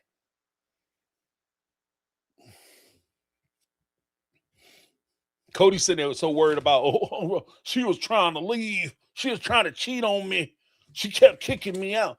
I don't give a shit about that. Like I said, there be some people getting cussed out. My kids are in jeopardy. I don't give a shit about your little bullshitting. Oh, let me tell you about how she hurt my feeling. I don't care. I don't care. If I believed that this person, Sam, was actually breaking into, or Jackie Overton was actually breaking into a gated community, then infiltrating a gated community, then breaking into Mary's house to set up surveillance equipment, that person, in my opinion, is disturbed enough to where all those children are in jeopardy. Those kids are lesson 1, 2, 3, 4, Aurora, Brianna, lesson 5, 6, 7. You understand? Lessons, examples. I thought I told you not to talk to nobody about me. Now you feel like you untouchable. Let me show you, because according to Mary, he wasn't just threatening her. Sam Walton. Ooh, Walmart gonna sue the shit out of me. Sam Cooper, sorry, Walmart. Sam Cooper wasn't just threatening Mary. They were threatening the family. They were threatening the family. If you listen to them in their conversations, their whole thing is they want to destroy the Brown family. That's their goal. When they talking to Kendra on that little recorded ass phone call, like I said, you can't trust none of these hammer hoes.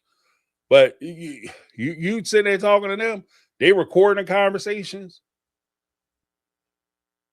And all Jackie Overton talking about, we gonna take them down. We taking the Browns down.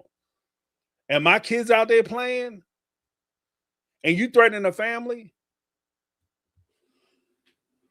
Let's be honest. And tell me if I'm wrong. if we were to ever find out that they put them kids in jeopardy, it's bad enough they had the kids and were exploiting them for the TV show. You telling me right now that if they put them kids in legit jeopardy, and we knew they did that shit, that we would still be watching this show? This raggedy motherfucker would have been canceled like 5 seasons ago, 10 seasons ago. If anybody would ever discover that the Brown family were so obsessed with being on TV that they jeopardized their children's safety, like real safety. Not, oh, they might feel bad, it might hurt their feelings, and maybe they have to talk to a therapist in 10 years. I'm talking about somebody could turn up missing safety. Milk carton safety. Nobody is watching this show. This show is unwatchable at that point.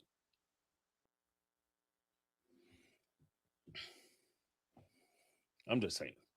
I'm just saying. But thank you so much, Brittany. Let me give you those something.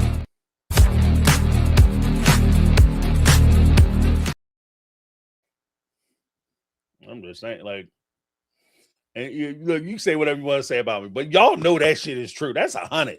I'm gonna put a stack on that. If I found out I'm concerned that the show might get canceled. So if we got to risk a kid getting kidnapped, I mean, oh well. Shit, you're done. Look, if I found out that was the case, I wouldn't even cover their asses no more. I don't give a shit whether it caused my channel to crash and burn. I would never cover y'all. If I don't give a shit what you had going on. If I found that out, that I legitimately thought that Sam Overton was a genuine breaking in your shit threat, not just a obsessed fan, and you guys were okay with it, let it go. You're already walking a lot of lines with me, but that will push it way over. Red line, that shit. Red line, that shit. Okay? That's so far over the red line, it'd be done.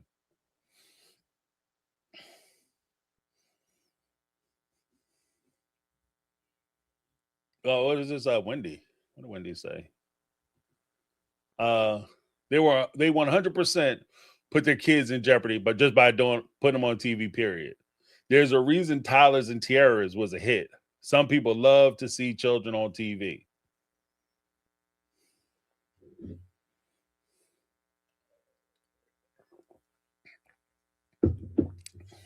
No lies detected. Because that's up there with it. We're gonna keep it all the way above. I remember when JonBenet Ramsey, you guys can look that up if you're not familiar with the case.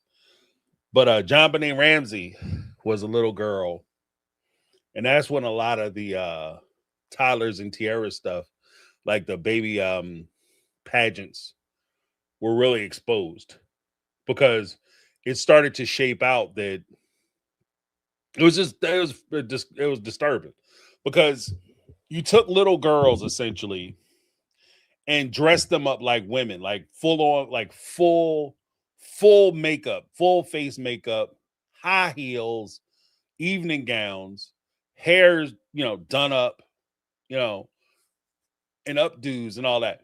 And they look like little tiny women. Right. And there's something where there's some people just like, oh, it's just them like kind of dressing up and exploring as children, and it's not their fault. And I agree. I see that point, and I understand where you're coming from. But at the same time, there are people who look at that and they don't see children. They see children, but they don't see children. Innocent children who need to be protected. They don't see individuals who need to be protected and taken care of. They see them as partners and, fantasy, fuel for fantasies. And I think that if you do that, it's like, there was a few TikTok moms or whatever that got called out for that kind of stuff. Like, if you look at your site, you're making money posting pictures of your daughter doing like, what do you call that? That twerking, or shaking their butts and dancing real provocative, and you say, "Yeah, get it, girl," and like, "Oh, I'm just celebrating my daughter's expressiveness." But if you look at their subscription, like the members and the people who follow them, like all of them are like old ass dudes, old ass men, single men, like no kids and shit. What you want a little girl for? Like what? And it begs the question, like, as a parent who's making money, it stops being you making money and it starts being you exploiting your children. And the one thing I can't do is like that. I can't.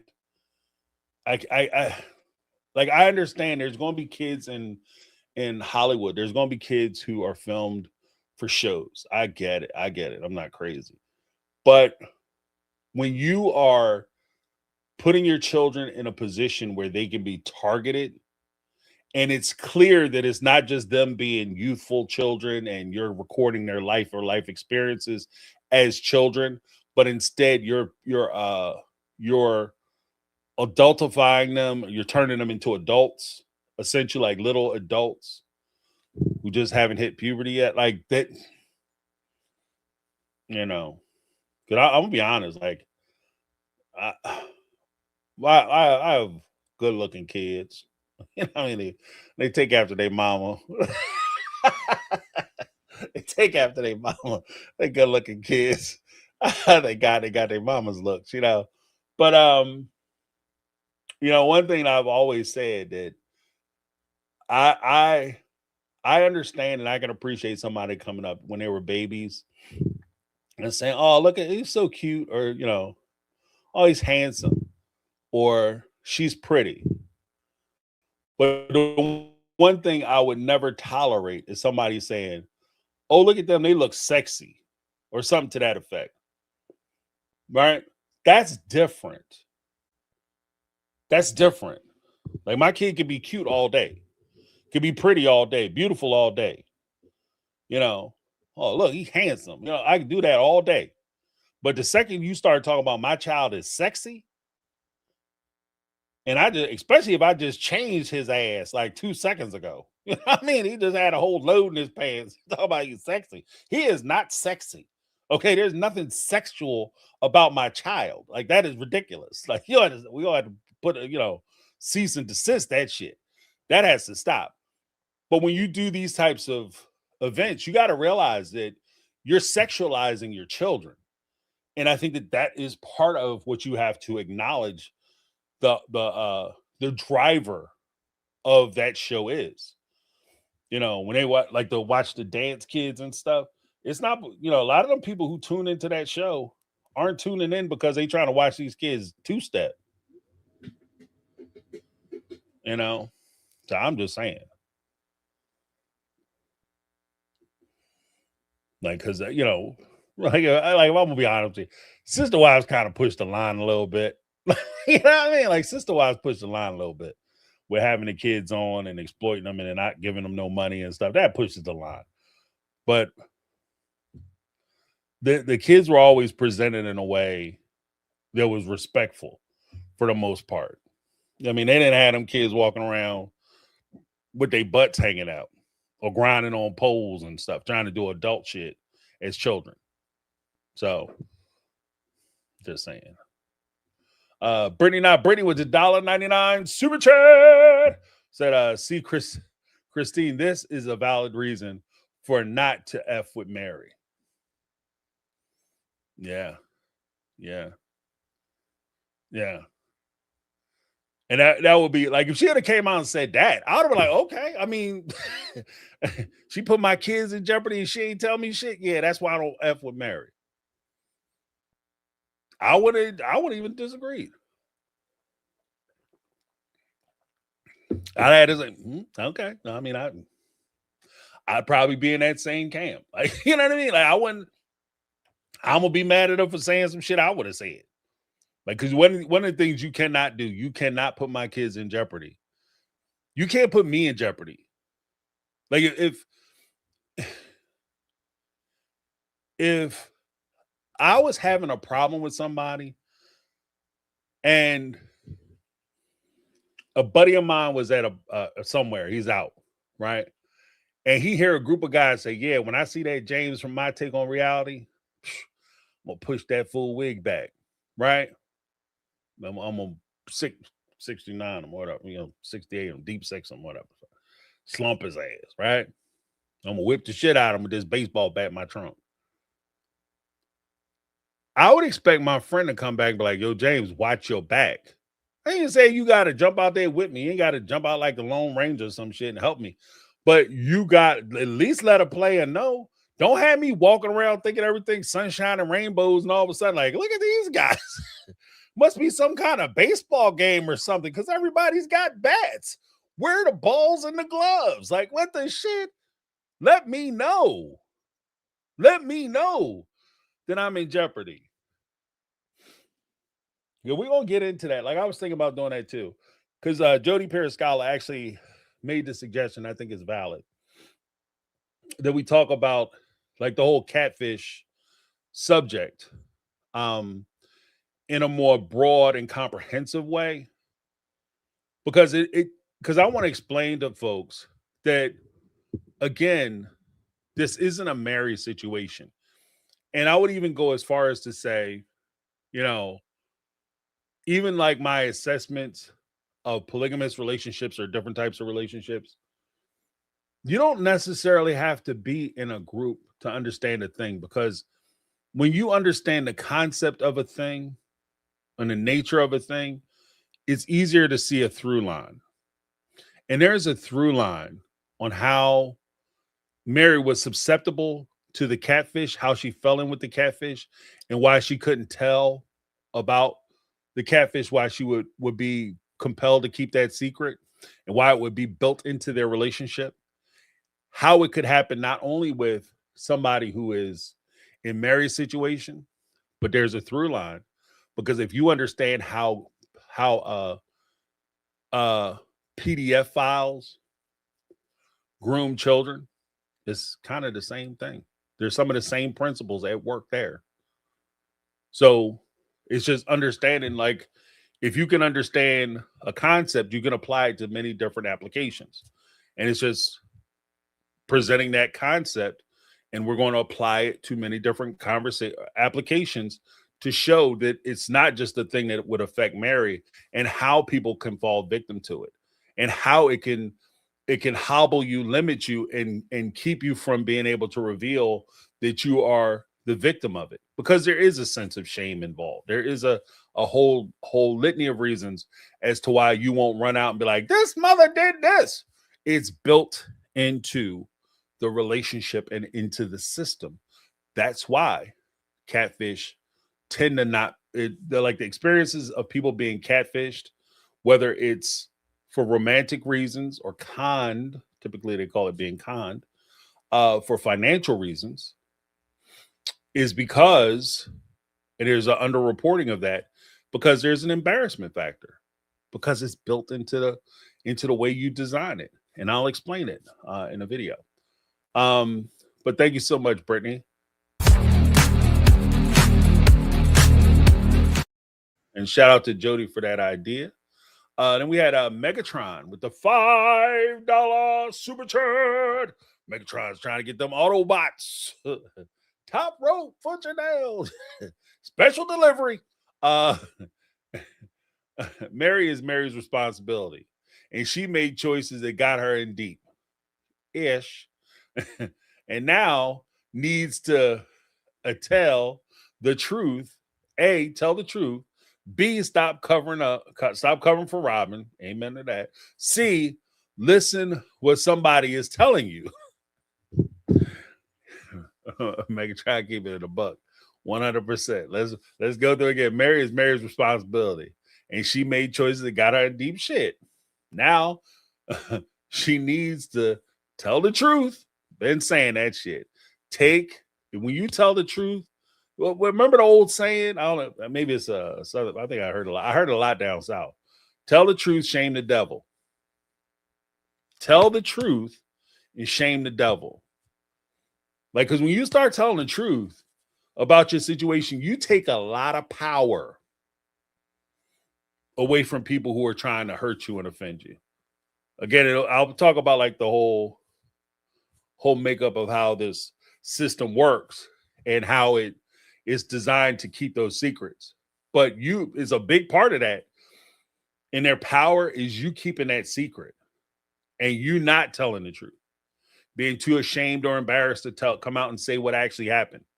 They rely on that because that's where they live. That's where they find breath. That's where they find life. B, stop covering for Robin.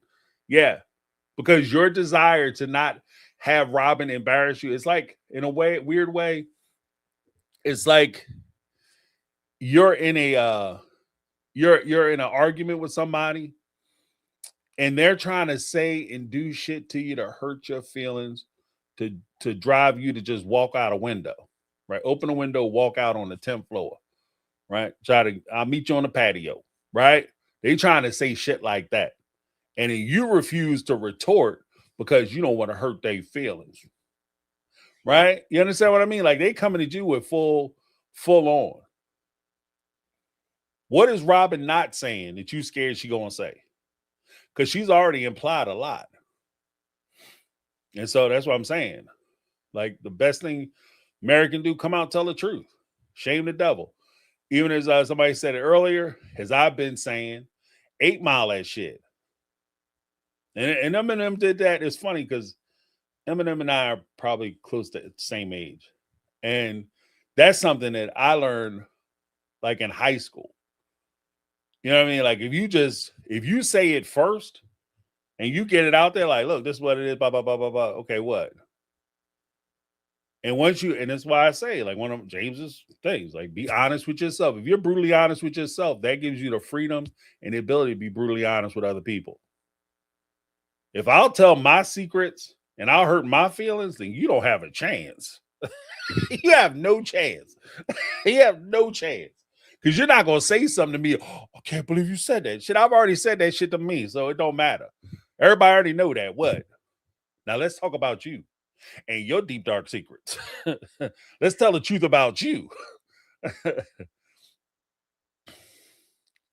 And see, of course, listen to what somebody's telling you. Be able to take advice. You sitting there acting like you know everything. Here's the thing, Mary. And I'm talking directly to you, Mary. If you knew everything, you wouldn't be sitting in this shit now. If you knew everything and you had it all figured out, you wouldn't be dealing with this now. Just saying. So maybe instead, if you want something different than what you've been getting, stop doing what you've been doing. Can't keep doing the same shit expecting a different outcome. Definition of insanity. Try something different. Listen to what people are saying. Nobody is mad at you or sitting there like, it's like Christine. I was scared to leave because I was afraid people was going to be mad at me and be angry with me. And then she leaves, she gets celebrated. They talking about giving her own show. She reached popularity first popularity because she left. And people been telling her to leave. She did what everybody been saying that she should do from the start. People are telling you, Mary, I don't care. Like, I say that the shit was cheating. This is me. I said it was cheating. Guess what, Mary? I don't care. I don't care. I don't care. Because I think that, are you culpable for the decisions you made? Absolutely. Like what Megatron is saying. You made choices. They're your choices to carry. But at the same time, your husband, Cody, made choices too. And he created an environment where cheating was a viable option. He created that environment. So instead of you feeling bad and beating yourself up about your decision, accept your decision and then hold people accountable for their decisions too. Because once you hold yourself accountable, like the truth, if you're able to be brutally honest with yourself, you're able to be brutally honest with other people. Once you hold yourself accountable for your end of it and the shit you did, you're able to look at other people and say, this is your part. Oh, yeah. The bill came and you had the chicken tenders. You know what I'm saying? Yeah, somebody decided they want to get lobster tails. Yeah, that's you. That's all I'm saying. But thank you, Megatron. And we got Jody Periscala with a $4.99 super chat. Said, have we talked about Jackie on the phone? That's what I want to discuss. Yeah. That's what I'm saying. Like that's that now you're cooking with grease, Jody. That's where I'm at. That's the shit I'm talking about. Because we get so bogged down with beating up Mary about her end of it, but nobody is looking at the people who are involved with this shit. We're not looking at the players. We're so worried about the situation and circumstances. We're not talking about the players. Let's look at these people in the situation. Because Jackie is crazy as cat shit. Okay. I'm talking about she bonkers. She is bonkers. Jackie gonna come after you. Like, ain't nobody scared of Jackie. Jackie better keep her ass in North Carolina where the hell Jackie at.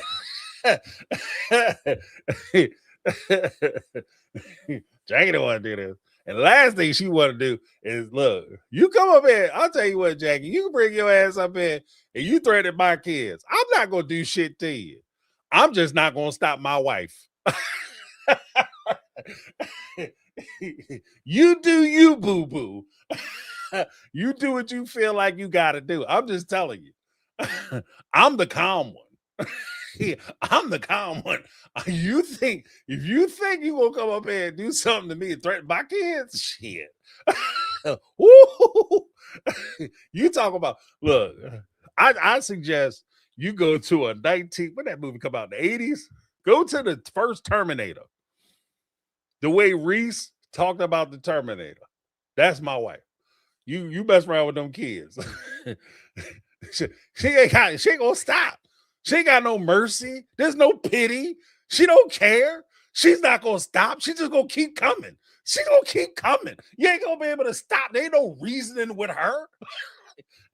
Go ahead and threaten my kids if you want to, Jackie. Do you? If that's what you feel like you need to do, you go ahead with it. Good luck. Good luck. I would just make a quick suggestion. Let me know what you want written on that stone that they're gonna put on your head. Over that empty ass grave, because they ain't never gonna find you. You mess with that one, they ain't never gonna find you. You talk about somebody turning up missing.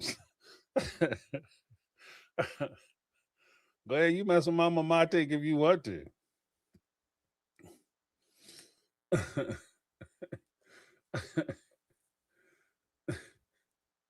Oh yeah, Jackie Overton. Yeah, she's catfished people before, but there is a reason, and like I said, Jody, that's part of the reason why I want to discuss like the particulars of like catfishing and the through line to how it works and how people are vulnerable and why people don't talk about it.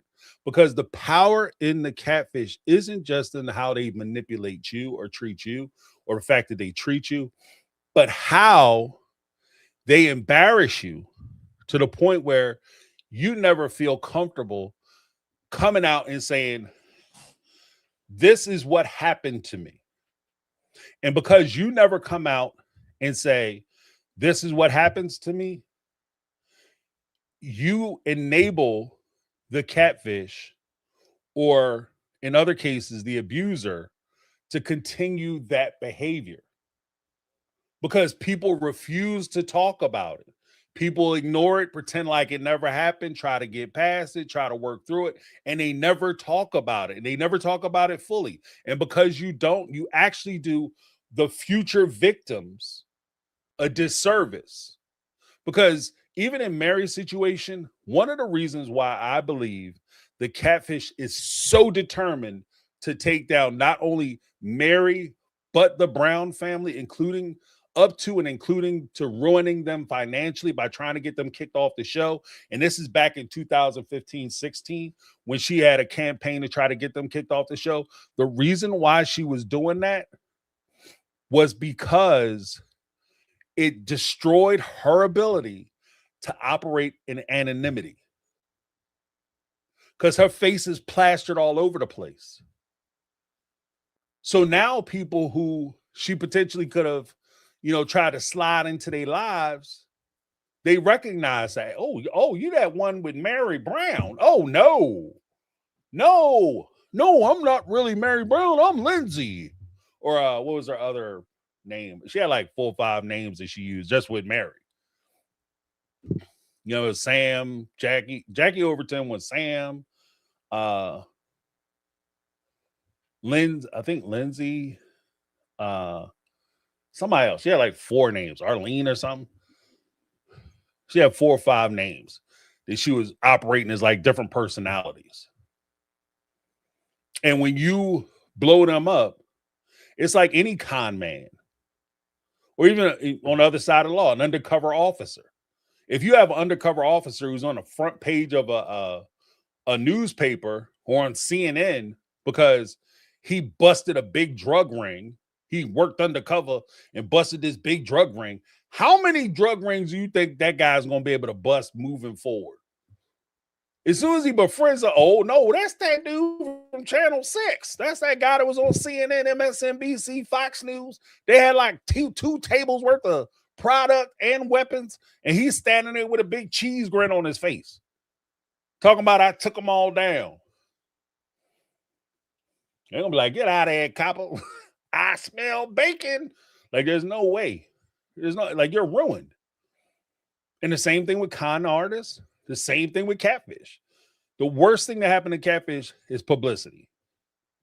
The worst thing that happened to Jackie Overton, why she insists that Mary ruined her life, is because Mary cut her off from victims. And that's part of that's part of the reason why I'm so adamant about saying it. Like, if we're going to talk about it, let's talk about everything, including the players. Let's publicize them loud and wide. This is what that con ass lady looked like. So if somebody slide up in your inbox and then all of a sudden you get a text from this person talking about, I want to be your friend. I'm Bob's best friend, Samantha. And you look at it like, your name Jackie Overton. You the one that got married. You married catfish. You don't get your ass out of here. Get on with that. You know what I mean? The worst thing that can happen to them. The worst thing. Yeah, but that's what I'm saying. Like, Jackie got problems. And again, that's part of the reason why I'm like, as I'm going through, I got to dig into that book. It's only 100 pages. Just got to strap up and get it done. But looking at it cursorily, like I said, it reads like a demented love letter. And so I don't think I'm going to do a detailed book report because I'm not trying to push that book on anybody. I'm not encouraging people to read it, but I will extrapolate information that I think is interesting, whether it's direct quotes, which probably won't be, but I might use reference points to demonstrate my initial feeling. If my initial feeling of the situation and subject matter is correct, I may pull excerpts to say, this is why I think this individual is disturbed. And I'll even make the connection to like popularity or celebrity. This is why this individual is disturbed. And this is what they're doing. So.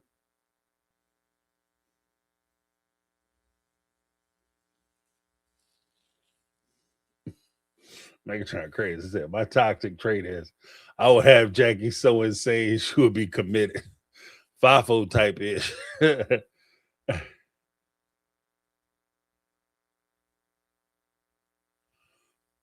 Yeah. That's what I was saying, Jody said, if you read my post, you'll learn it's just lovely talk. Like, exactly. But you can glean a lot from, because even with Kendra's interview, I gleaned from that interview things, not just in what they say about the other person, but how they talk about it, how they refer to it, the way they refer to themselves, the importance they place on themselves. You can learn a lot by how people describe things and anything that they say. And so that's kind of more or less the tact I was using. Not so much like I'm not trying to I'm not trying to get into like if Mary was exchanging love letters with this person and she told this person that she loved them, or how many times she told them she loved them, or if they had consensual phone relations, if you understand what I'm saying, or text sexting or whatever, exchanging pictures. I don't care. That's relationship stuff. Like, okay, if I acknowledge that they were in a relationship together, I fully expect them to do relationship stuff. I don't count how many times Cody kisses Robin.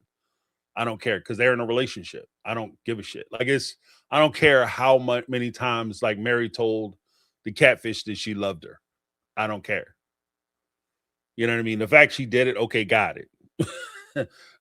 There was one time I called and she said she was amazing, and then she thought she wanted to like take me right there in the foyer. She wanted me to come over, but I couldn't because I remembered I'm not really Sam. So like that kind of stuff. Yeah, she can miss me with it. But I do want to get some idea of again the mental state of the people who are involved and the people Mary surrounded herself with. Yeah, I'm with Caddy. I don't want to watch some suck face.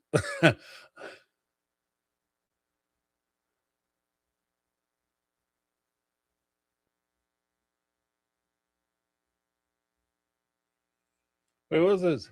Thank you, Jody Periscala. Appreciate you. Let me get a little something. Mm, mm, mm. What's this, Wendy? Samuel Cooper on Amazon. Dad of 5 beautiful adopted kids. Heston and Alex, my twin boys. And my daughters, Peace and Sky. Dad of 2 angel babies in heaven. Ryan and Talon. Divorced.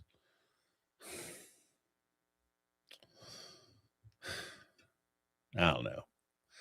I don't know, bro. Like I know that like you know, I'm sure maybe Pop Psych or somebody would give like a clinical description of like what this guy's going through. Back in the day, we just had a one simple phrase that just kind of covered it, and that was crazy. Okay, if you think you somebody who you not, and you got kids that you don't have, and you married, and you got a whole ass family that don't exist, we'll just describe you as crazy and keep on with our day. You know,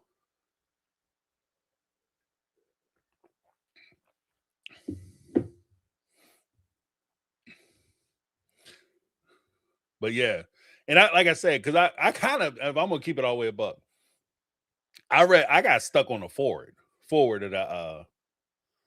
of Overton's book, because Overton, even though it's Overton's clearly it's over Jackie Overton's book, she wrote the forward as Sam Cooper, and I had to read it a couple times. Like, what the hell? What? This don't make no sense. Who wrote this forward? Oh, okay. I'm like, ah, shit. Maybe everybody's scared to talk. Maybe that's why nobody else is really covered it because everybody's scared and shit. I ain't scared. You know what I mean? Don't come down and find out what crazy is. I'm crazy. I'm crazy. Because I'm old enough. I remember when that became a thing.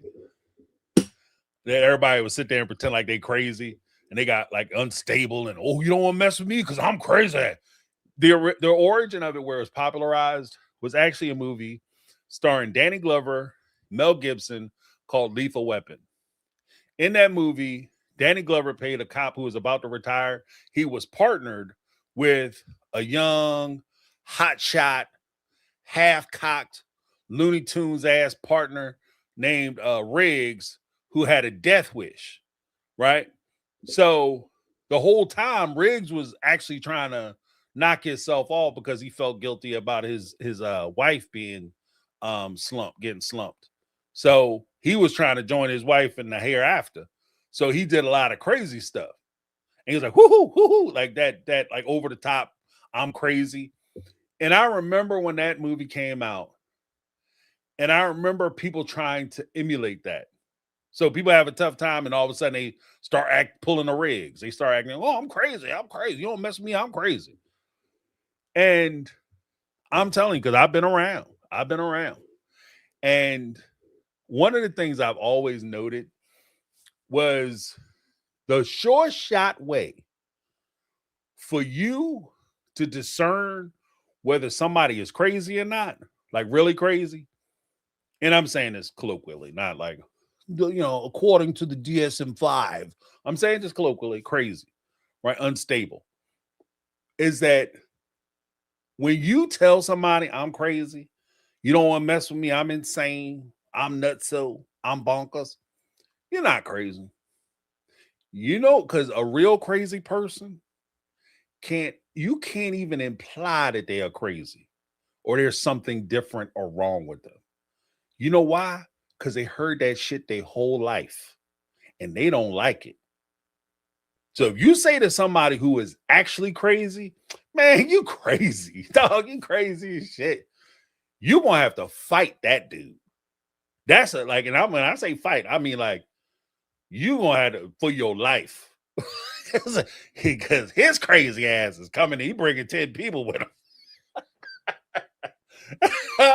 He coming. He got a whole gang of folk. Right?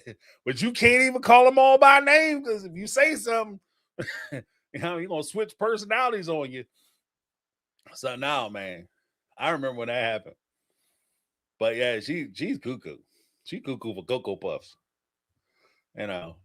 That shit is crazy. Like, I was reading, I was like, this is disturbing. She is disturbed. What did Brittany say? Hey James, I'd love to do a book club on 50 years in polygamy by Christine's aunt after we go through the Catfish book. Yeah, you know what? Brittany, not Brittany. I'm glad you brought that up. I actually got my copy.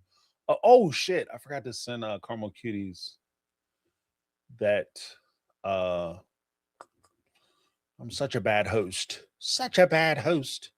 The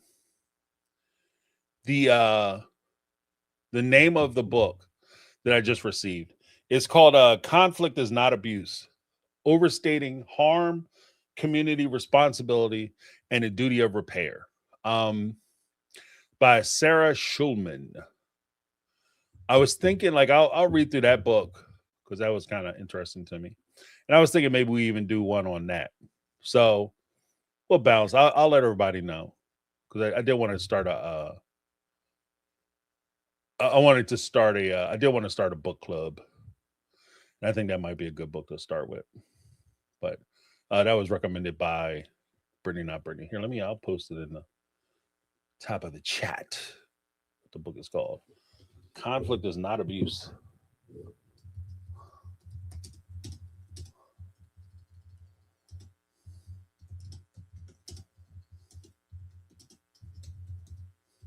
And I think that's important too, especially when you listen to by Sarah Schulman. Especially when you listen to so much of the Sister Wives, everything is it's unsafe. It's he makes me feel unsafe. It's not unsafe. It's just conflict. Like you have to be able to deal with conflict. You're adults. Like you're not going to get along with everybody. It's not going to be rosy. Sometimes you just got to be able to deal with shit. You know what I mean? It's just life. And it's not abusive if we disagree. That's not me abusing you.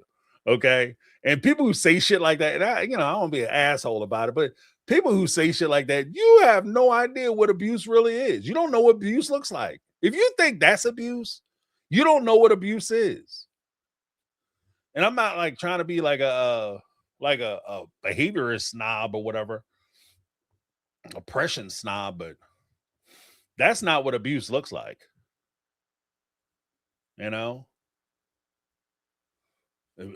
Oh, he disagreed with me. He's so abusive. I'm not safe. I don't feel safe because he wouldn't just go along with all my wishes and desires. Like, that's not abuse. That's immaturity.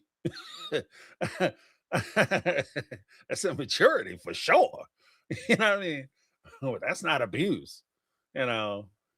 Yeah, I got it. I've said that shit about when McKelty told her story, no shots, but when McKelty told that story about Mary abusing her at the dinner table, I was sitting at the dinner table, I was a child, and I was fucking around at the dinner table, and Mary told me to stop. I looked Mary in the face, I said, whatever, and I kept right on going. And then Mary had the audacity to tell me I was done eating and told me I had to leave the table. That's abuse. Like, that is not, nope. If you think that was abuse, let me tell you what my mother would have did to me if I'd have did that shit.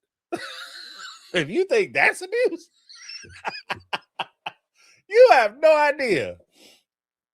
And it would have went way different for me, way left. That shit would have went way left. In fact, my mother tell me, James, stop playing. You know we don't play at the table.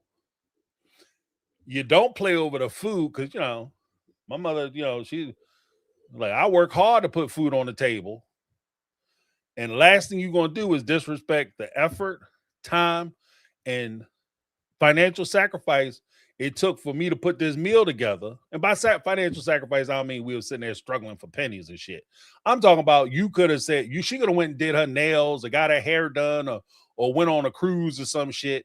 Instead, she decided she gonna feed me and my brother good food, healthy food. She's gonna take time out of her day to prepare it, shop for it, get it, prepare it, make it delicious.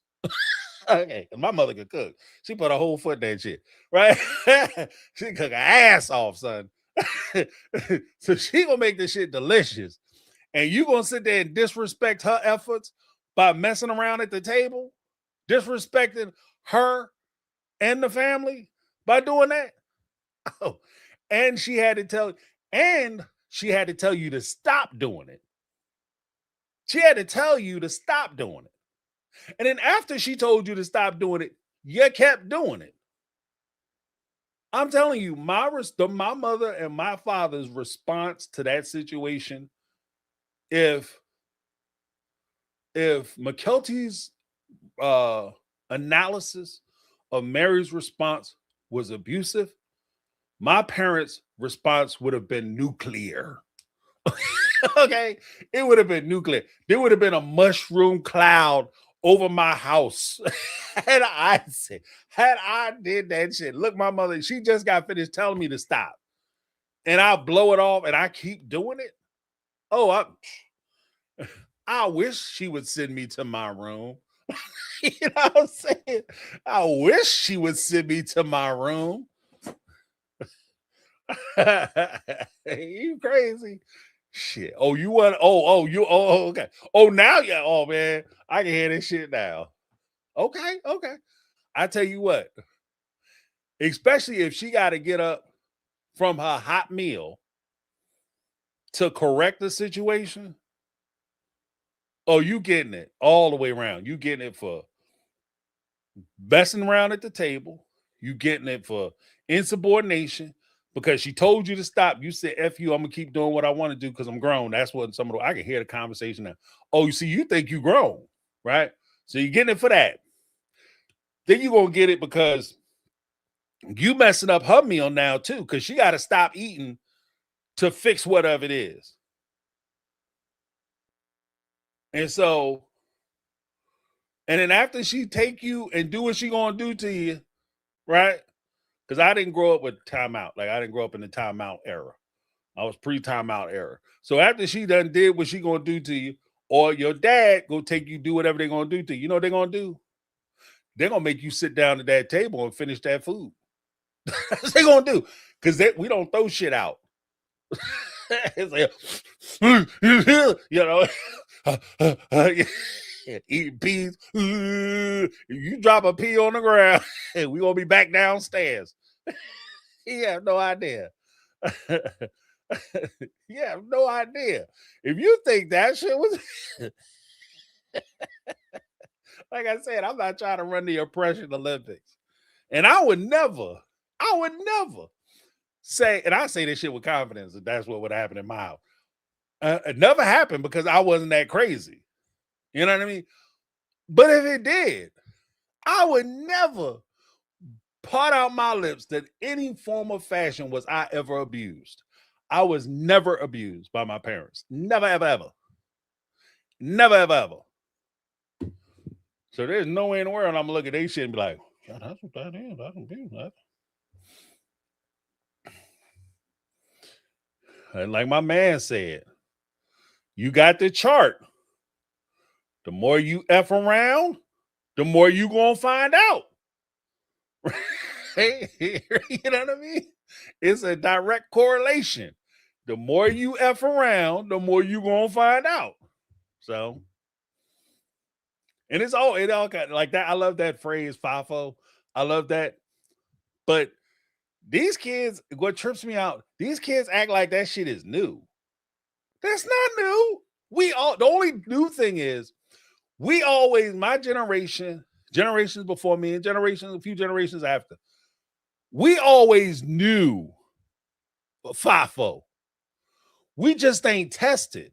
We took FIFO as a guideline and a warning. So, in other words, don't mess around and you don't have to find out. Don't do this because you don't want to know what's going to happen to you if you get caught on the other side of this. That's how we took it. This generation take that shit as a challenge. I'm gonna see how much I can get away with. They ain't gonna do nothing to me. They better respect me because I'm a person too. Shit.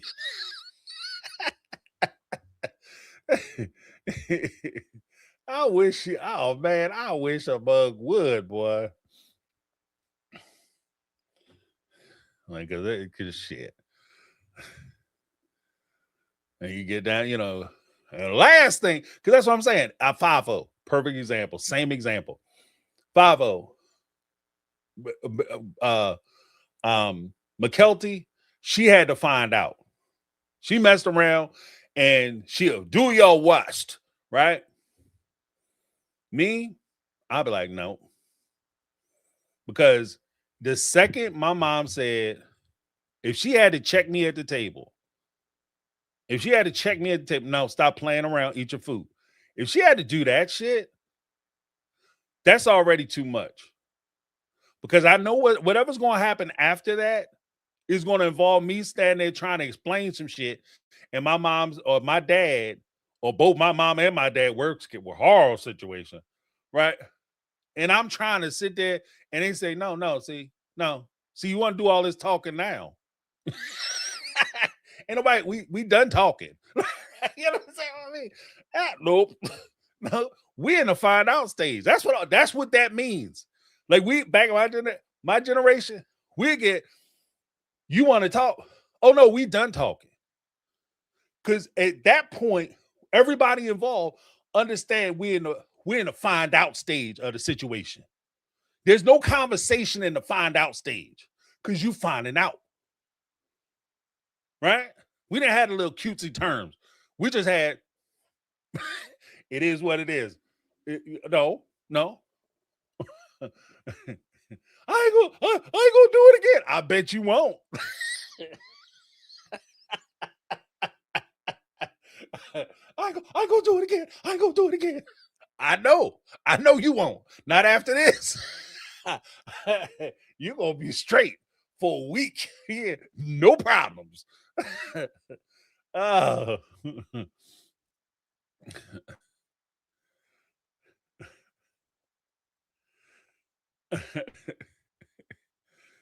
Shit. FIFO. I said these kids, boy, they funny.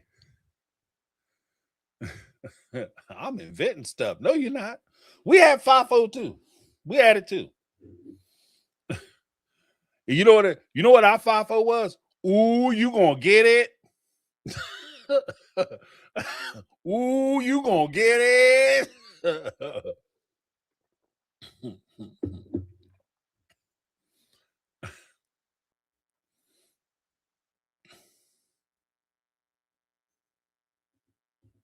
What is this? Brittany, not Brittany.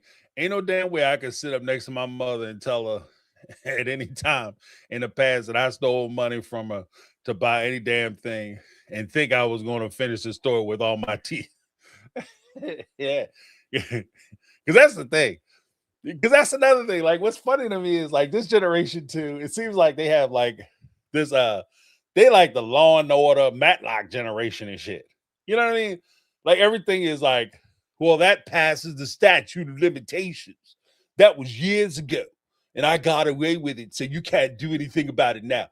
If I like Brittany said, if I was sitting there, if I told my dad today, yeah, remember back in when I was in high school, you thought the car moved and shit. Yeah, I moved it because I went to go see somebody. It would be like he just found out today. He just found out today, but we would be in a time machine. I stole some money from you, and I went and bought some. Tahi. That'd be like, it'd be like a Doctor Who episode.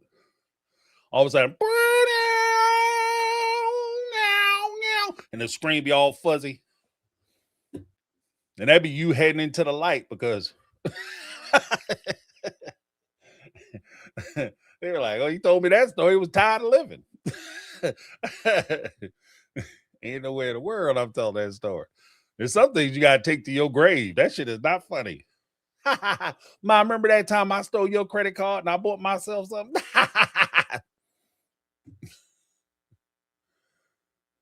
Like, I do remember I went to the store that week and and they handed me that card back talking about it was declined. And I was trying to figure out why. What? I was like, I'll tell you, you one of them moments. Go home and tell your parents that when you was a kid, you stole some shit out of their house. Right? Remember that time I stole something? You be telling that story, cackalacking. Next thing you know, Grandma, what you doing here? You died 10 years. Oh. And she be there shaking her head. You fafo.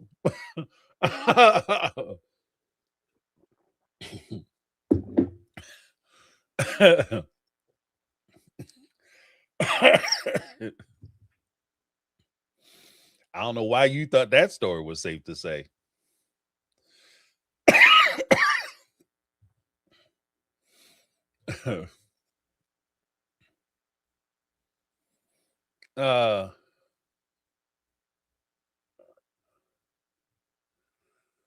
What is this? What is it? Karma Q said, yeah, my mama didn't play that shit. I remember vividly the ass whooping I got because I took quarters that she had for laundry. I wanted donuts before school. Then I got home, she wore me out. Yeah, let me tell you, about a week after that, you couldn't offer Karma Kitty no damn donut. You say donut to her, it's like, what? You better have your hands up, boy. Get your hands out your pocket. You offer some damn donuts. You know the ass whooping I got behind some donuts. You gonna come in here and offer me some donuts, talking about some chocolate glaze.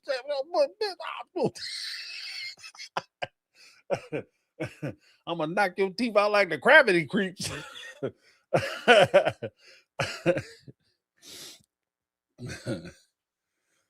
Yeah, that's it. Yeah, as you learn early. There's no like, and that was a weird thing too, because my parents were always big on like maybe that's why it drives so deep in me, like stealing and shit. Like we couldn't even in my house, I couldn't even borrow toys from people. Like if I had a friend and like, we had like basketballs or something, and I stay at the park late. My friend like, oh man, don't worry about it. I'm gonna go home. You keep the ball, just give it back to me tomorrow. If I took that ball home, my mom and dad saw me come in the house with that shit. They'd be like, no, what's that? Oh my, I had a couple boys be like, what? Scoob said I could. Scooby, I had a buddy named Scooby. Scooby said I could hold on to the ball. Brandon, Maurice, whatever. Said I could hold on to the ball, give him back to him tomorrow. No. You walk that ball back over there because we couldn't walk it back into the house with shit that didn't belong to us, or we couldn't explain where we got it. Flat rule. We don't borrow shit. You don't hold on to nothing. None of that. None of that. If you came in with something and you had something like you borrow, my friend said I could hold this. I don't know, one time I got jacked up because my buddy was like, oh man, he had some toys he was playing with. He was like, oh, you could borrow them. And I knew I couldn't take that shit in the house. I took that shit in the house anyway. My mom found it. Boy, that was some hard living, Jack. That's some hard living. She did not play that shit. Because it's too much. If she's like, I can't explain. If somebody come in, the way it was explained to me, if somebody come in and ask me where that came from and I can't tell them where it came from, then they ain't got no business here. Because I don't know how your friends got it. You know what I mean? How they parents got it. Ain't nobody doing receiving stolen shit, none of that. So yeah, they were strict on that too. Plus, they ain't want us begging. That's why part of the reason too why I understood when Christine told the story about she didn't want her kids at the store asking for money. Because my mom wouldn't let us, like, there's no way I could go there and go to the store short and pick up more than I have and then be asking or begging people for money. My mom, nope. Because if I walked into this stuff, because even under that same mindset, if I'd have walked back home and back in the day, Now Laters, Andrew the Grape, Lemon Heads, all them candies was 10 cents. If she gave me $1 and I came home with $2 worth of candy, $1 worth of candy, and $2 worth of chips and sodas,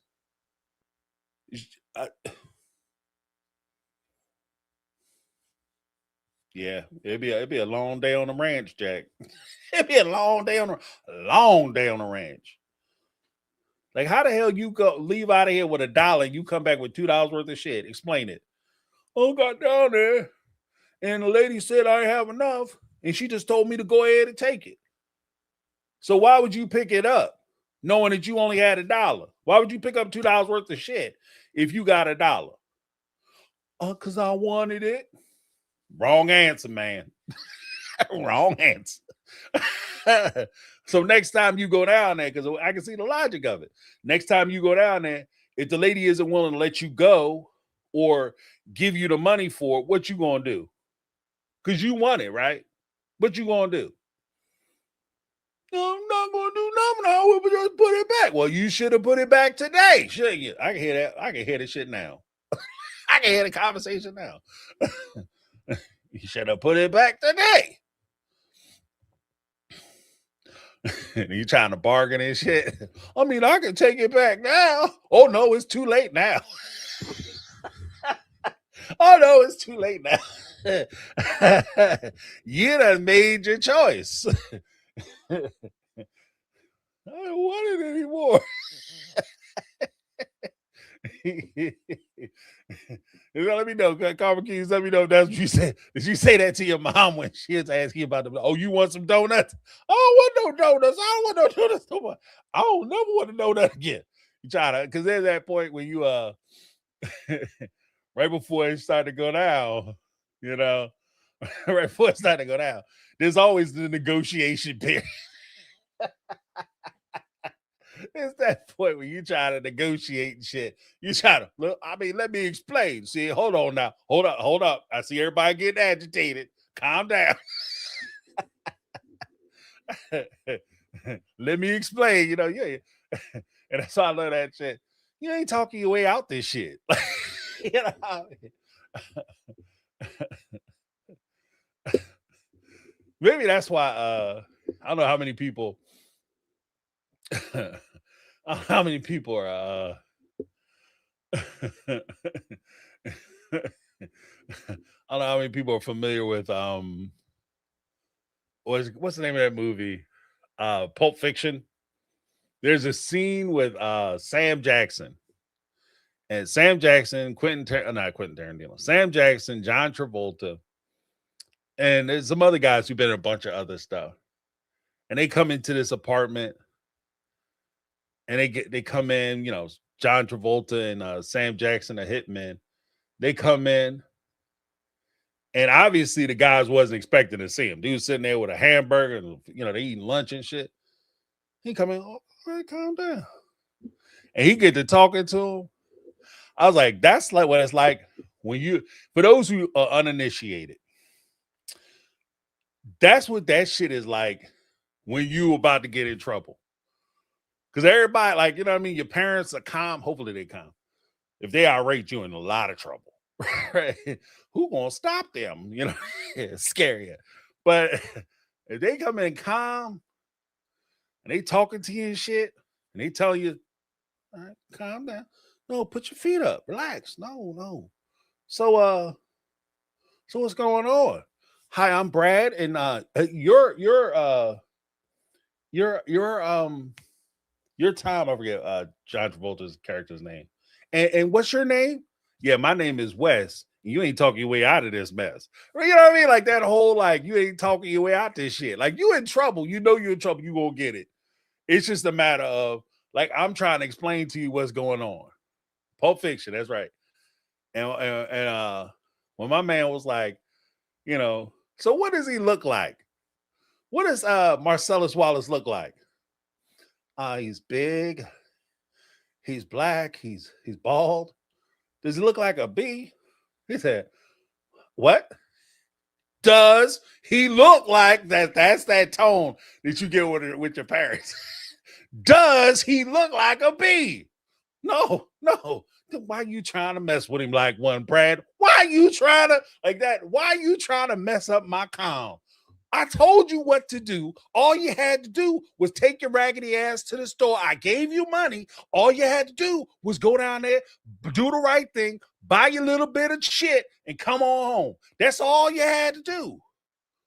But no, Mr. Big Brain here want to make different decisions. So let's talk about it.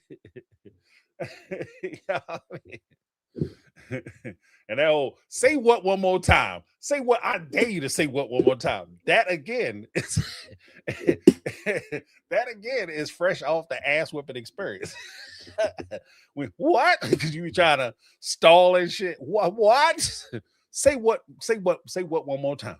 Because that's when you done tad it. Like you trying to tell a story, but your story ain't working out, and you think your shit is calming them down, but it's not. And you're like, oh, the more I talk, the more angry they become, and I might be getting it at any moment. They're gonna start cutting wood on my ass unless I say something quick. And then they ask you a question, they throw you for a loop because they come out of nowhere, and then all of a sudden, what? Say what one more time. Say what one more time. Or it would be, why did you do this, that, and other? Classic kid verse. I don't know. I don't know. If I don't want you down there borrowing no money, right? I sent you down there with money. I'm not begging for money. I sent you with money. I told you to go down there and get the shit and come on back. Why you gonna come in? Why you doing what you want to do? I don't know. So you just gonna pretend like you don't know? I don't know. Because if you don't know, you kind of like Robin. That's why that annoys me so much. Because I couldn't get away with that as a child. As a child, I couldn't get away with that. I don't know why I did some shit. Well, who the hell am I going to ask? You need to figure it out. If you didn't know why you was doing something, you shouldn't have did it. I don't know. Say I don't know one more time. Right after they say I don't know one more time, they ask you a question. The first thing that pop out of your, I don't know. Next thing you know, you're there ducking. Yeah, man. I don't know. That's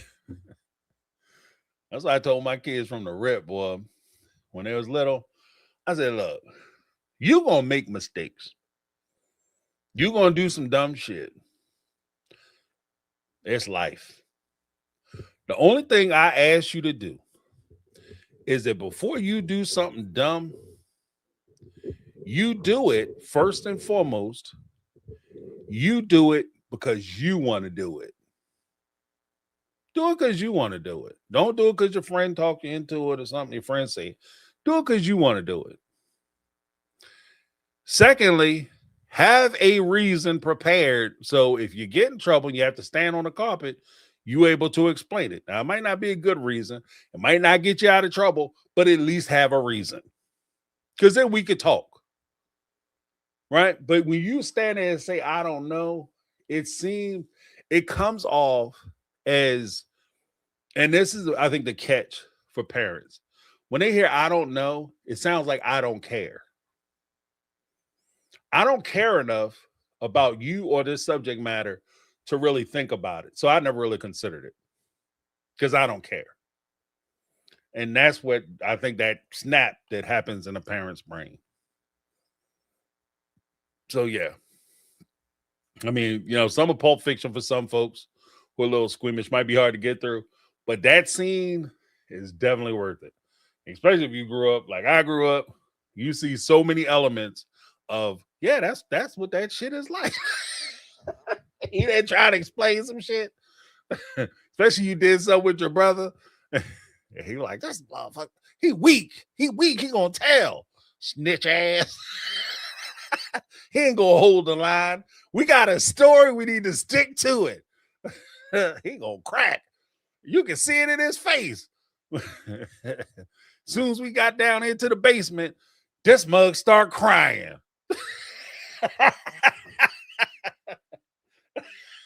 Like, shit. That's why I can't take your little crying ass with me no more.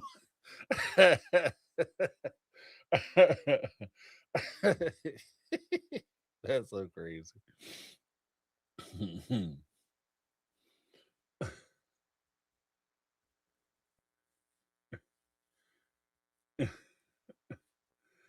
Oh man.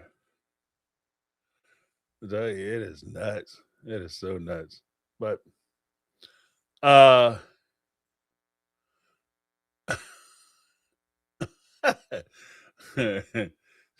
what you mean, huh? What you mean, huh?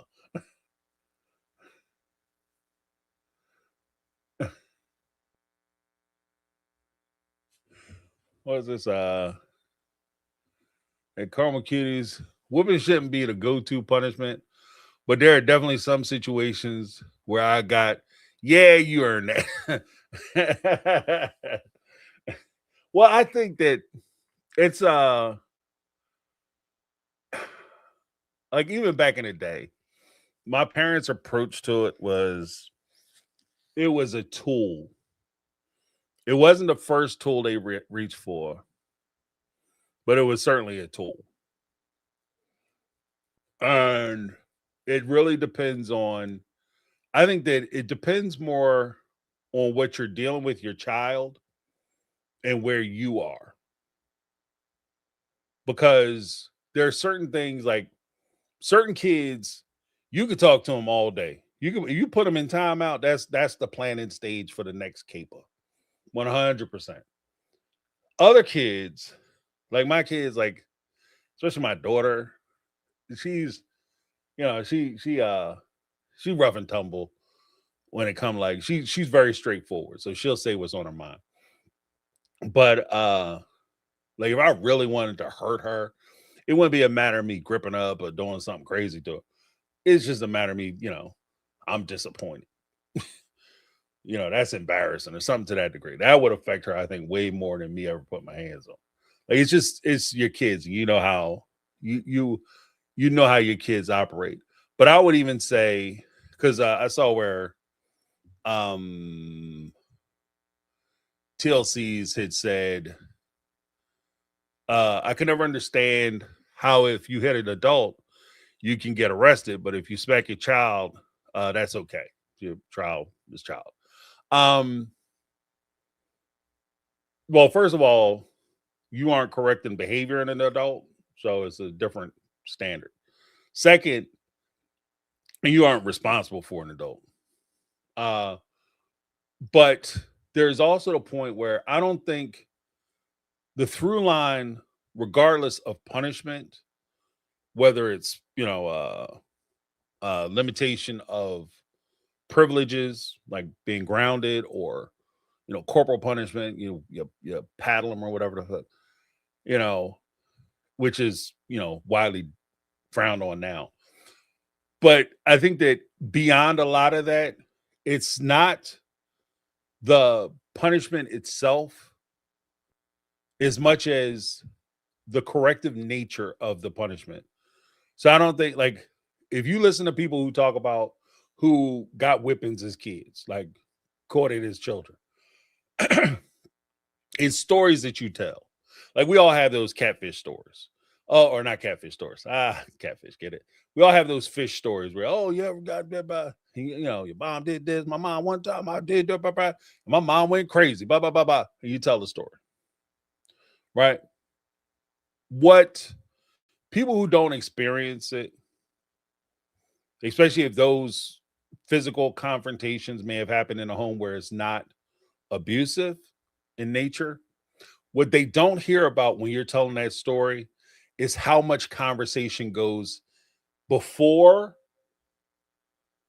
the punishment and after the punishment. How corrective and instructive that entire thing is. And in some cases, the actual ass whooping, as they call it, comes in at the culmination of them telling you something repeatedly. So they've given you opportunity after opportunity where they said to you, don't do this. Hey, don't do this. Hey, I ain't gonna tell your ass again. Don't do this. Didn't I tell you not to do that? Like, it just gets to a point where the conversations, the punishments, the groundings and shit aren't working. And they're not picking up what you're putting down. There's also the realization in that, and I'm not trying to, oh yeah, beat your kids. It's awesome. What I am saying is that you also have to recognize that in certain situations and circumstances, and this is just real talk, there are decisions, especially now, because kids now have so much more available to them that weren't necessarily available to generations prior to. Like I said, I come from the last generation, the first generation that actually had to raise kids during the internet, explosion. Like, I remember when the internet was invented, like, old man, right? So we didn't really know how to navigate that. Our parents never navigated that. And our kids have so much available to them now to where you don't have a whole lot of ramp up to a lot of mistakes that are being made. Like, we talk about like a video, like with Instagram or YouTube and all that. Back in the day, if I went on spring break or I went on vacation somewhere and I lost my shit and I went crazy, right? There was no cameras around. There's nobody recording anything. I have an argument with somebody. I could have a full-blown cuss out argument with somebody in the middle of a crowded train station. There's no footage of that. These kids today don't have that privilege.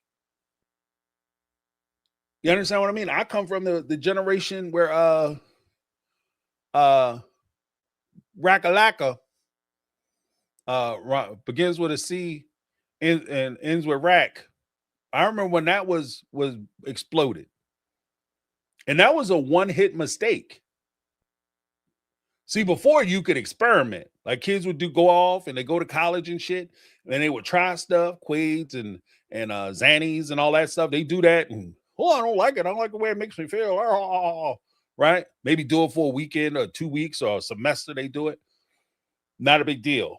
I wasn't in college at the time, but when I was coming up in grade school, when it exploded in middle school, that was one choice. So part of the reason for them guys giving it away was that they knew if they could only get you to try it, you are a customer for life. And so, from that respect, parents didn't have the luxury of doing a whole lot of hoping and praying and explaining. And maybe perhaps someday you'll make the right choice if I give you an opportunity. And if you make the wrong choice, we can work through bad decisions together. There were choices that you could make that you carried for the rest of your life. And so, in those extreme circumstances and situations, you had to train your kids in a way to where they understood guidelines clearly, because you don't have the luxury of a lot of experimentation. And I think that that's where, like, when people defend like that old school way of raising kids, that's why there's such reverence placed on that. I think.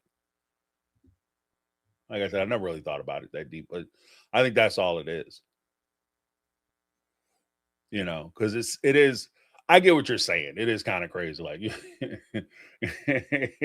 especially when you have adults who describe what it was like in a childhood. Like, girl, you don't know what it's like, boy. My parents would told my ass up, they grip up an extension cord, and you're like, hey, damn. If I would have walked down to work and I just beat some dude back with an extension cord, I'd be in prison. Hey, how does it make sense that you could do that to a 14 or 15-year-old? Right? It does sound crazy. I get it. But I think that there's also a part where, because like I said, I like, my parents they made no bones about it. My parents would kick ass. But at no point when it was happening, before, during, and after, did I ever question whether my parents love me or have my best interest at heart. If that makes sense. Like, I never said, oh, they're trying to kill me. They must hate my guts. No. Because even I might have disagreed with them. Like, I had story time. I had a friend who could, he didn't have a curfew. He could come in the house at 5 a.m. I had a curfew. And I didn't understand for the longest time why my parents enforced a curfew. But as I got older and I understood responsibility, I understood more where my parents came from and how they grew up. And there's various situations, experiences they had, why they took the position that they took. And an understanding of wisdom. They ain't nothing, especially for somebody who's 16, 17 years old. There's nothing out there in the street for you at midnight. There's nothing out there waiting for you but trouble. You understand what I mean? And bad decisions. So, in order to protect my future, they had to protect me. Essentially, they had to protect me from myself. Because left to my own devices, you know what I mean? I might be in a completely different situation right now. And I might be a completely different person left to my own situation. But I understand people's, like, because with my kids, I've been very fortunate and blessed that I ain't have to, I could talk to my kids, ration with them, and reason with them. And I could explain things to them in a way, and that I didn't really have a need to do physical shit with them at all. But I will preface that by saying it's not because, oh, you're just an awesome dad, James. I don't think that's it. Like, I honestly, I don't think that's it. I think that I was blessed with good kids. Like, they're good people. And I think that that's part of it. Like, I'm not, I can take credit for my end of it in being there, being available, maybe helping to guide them with certain decisions and things of that nature. But they are who they are because of them. That's who they are. And I just allow them to be, hopefully, the best version of themselves that they can be. I try to push them to be that. But other than that, they are the people that they are. Like, even to this day, like, I'm like, my kids are close. And I like that type of relationship for them, because me and my brother are close. And I like that relationship for them. So, but that's not something that I taught them. You understand? Like, I didn't say you gonna be close to your brother and your sister. Y'all gonna sit there and giggle and shit with each other and sit there and cackalacker when I walk out the room, and y'all gonna be giggling and y'all gonna have fun and have conversations with each other and be looking out for one another. And so I declare as your father. Like, that's not something I ever did, but that's who they are. And so, you know, and I say that because there are some great parents, fantastic parents, who have some shitty kids. And Lord knows that there are some shitty parents who have some amazing children. Amazing. They didn't do shit with these kids. They didn't do nothing with them. Right? Or they just amazing people. And I think that there's that nature versus nurture argument that we could have. But I think that, you know, I think that, you know, we're going to be cognizant of the fact that, like, you can't beat a kid good. it's just not enough. You can't cut wood on them enough to make them straighten out. The best you can hope for is you just keep them out of jail when they're in your house. If they that bad, you just try to keep them out of jail when they're at your house, so you don't have the police showing up at your barbecues and stuff. You know.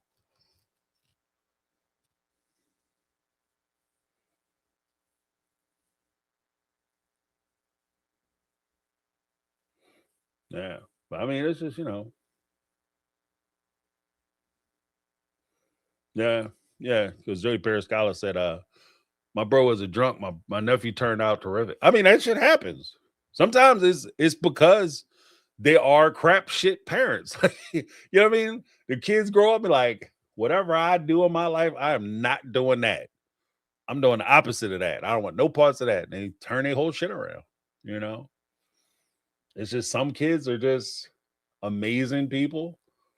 Some parents are amazing. Some kids are just dog shit. Some parents are dog shit. You know, dog shit adults come from somewhere. And they were once dog shit kids sometimes.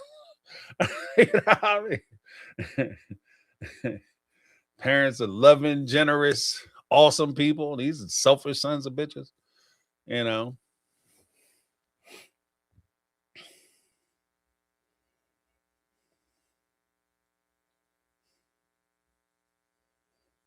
Mm. Love Soka. Oh, said, I think Carmel, some of us have a problem with C calling herself a great mom when there's a lot of proof otherwise. She's not real about it. Oh,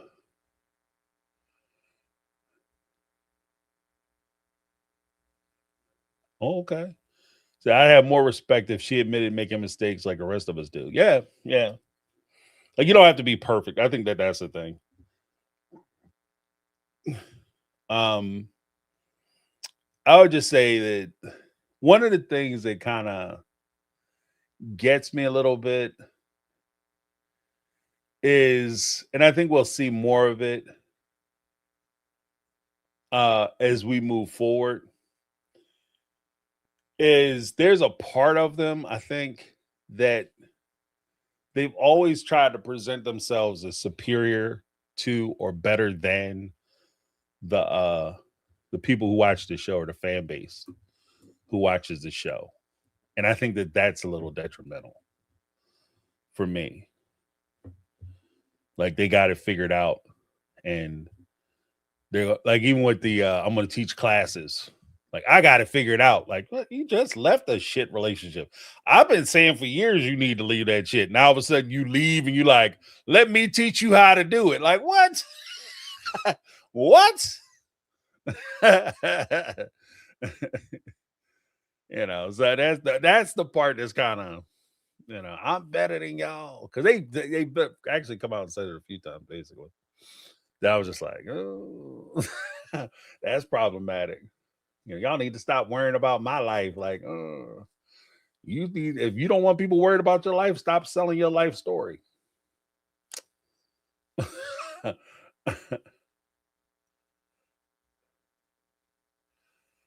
uh yeah, I'm I because again, I don't know. I think there has to be, like, I think that A little humility goes a long way.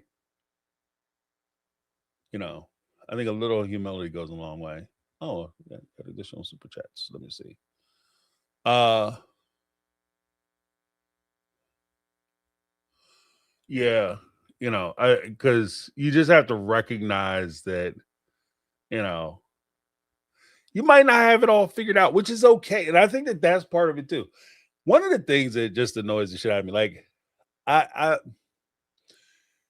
I don't think that there's as a parent, there is a constant learning curve, like a thing where you just constantly learning, adapting, you know, new situations, new outcomes, new situations, new outcomes, new experiences. And every time, like even though you have, no matter how many kids you have, with each child, you're going to go through even the same experience, you're going to go through it a different way.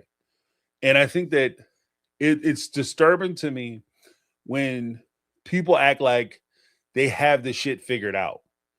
When I think that it's something that's constantly changing. And so there's no way you can say you have it figured out. Like I would be challenged to say that, like if you like you could have two kids and they could both be rocket scientists, attorneys, and doctors and all that shit, all more paperwork from colleges than a phone book. Like they just degrees out the ass. Right. And then you get another child and be like, I can make this child outstanding with my parenting. But you get that child and that kid is damn Capone. Like that dude's just committing crimes. Like what the hell? Like little ass serial killer, psychopath mother. What are you doing? you know, and it's just the recognition that again, you're dealing with different personalities, you're dealing with different understandings, you're dealing with, even though it's the same experience, they're experiencing it differently. And you have to adapt to the way that they are experiencing it. Your parenting style has to adapt to the best interest of your child. So it's almost like if you're going to be a great teacher, a good teacher understands the material that they are teaching. A good teacher understands the material they are teaching. A great teacher, a great teacher can make the material understandable to their students. They recognize that there's not one way to teach a thing, that each child needs to learn the thing their own way so that they can understand it and comprehend it. And that's what makes a great teacher. Like same. A great parent isn't somebody who says, I just have a bunch of rules and you're going to follow these rules and these rules will lead you to greatness. It's somebody who understands that these kids need to understand the thing the way they need to understand it so that they can get it, so that they can apply, hopefully, the things that you're trying to impart to them to their own lives to improve their situations. And so if you just sit there and say, I'm great because I'm amazing, you know, and I don't even look at children's accomplishments. Because again, I think that a lot of that drive comes, who they are comes through with their accomplishments. Like I wouldn't take, you know, I could sit there and say, I sacrificed or I gave up things or I did things so that my daughter could go to college or my son he's gonna go to college. I did things so that they could go to college and I made sacrifices so that they have these opportunities. But let's be honest, I'm not studying shit. I'm not doing their homework for them. You know what I mean? I'm not picking their classes. I'm not having to stay awake. I'm not gonna have to study. Like, you know what I mean? That's them. That's their accomplishment. That's their achievement. It's not mine. Like I participated in it. Maybe I helped to facilitate it, but that's them. That's their drive. The things my daughter has accomplished, she accomplished that. You understand what I mean? And I think that it's for me, it's the pride in it isn't look what I did. The pride is the awe gobsmack or awestruck of wow, you did that, girl. Look what you did. Okay. You do you, boo boo. You do you. You know what I mean? You make that shit work. I think that that's amazing. But I want to take credit. Like I don't have the ego, I guess, to take credit for her accomplishments. I did that. Look how amazing I am. Oh, my daughter went to law school because I'm so brilliant. Like, oh, I didn't study a damn thing. I didn't take the LSAT. I didn't go sit in 3 years of law school. I didn't intern at the do summer associates at the law firm. I didn't do none of that. I just showed up to graduation. You know what I mean? With my daddy's hair tie with the arrows pointing up at my face. Proud papa. You know what I mean? I don't know. But Jody Periscala had a super chat. Jody Periscala with a super chat. $4.99 super chat. Said notes to self is doing Sound of Gravel and plan to have the author on. Okay. So if you guys want to are interested in a book club, you can listen to Sound of Gravel. Let me see. 1 second. I'm not familiar with that work. Sound of Freedom, yes.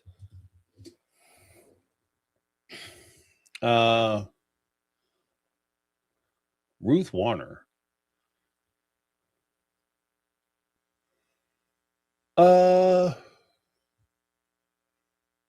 Sound of Gravel is a memoir by Ruth Warner about her childhood in a polygamous cult in rural Mexico, where she was the 39th of 42 children.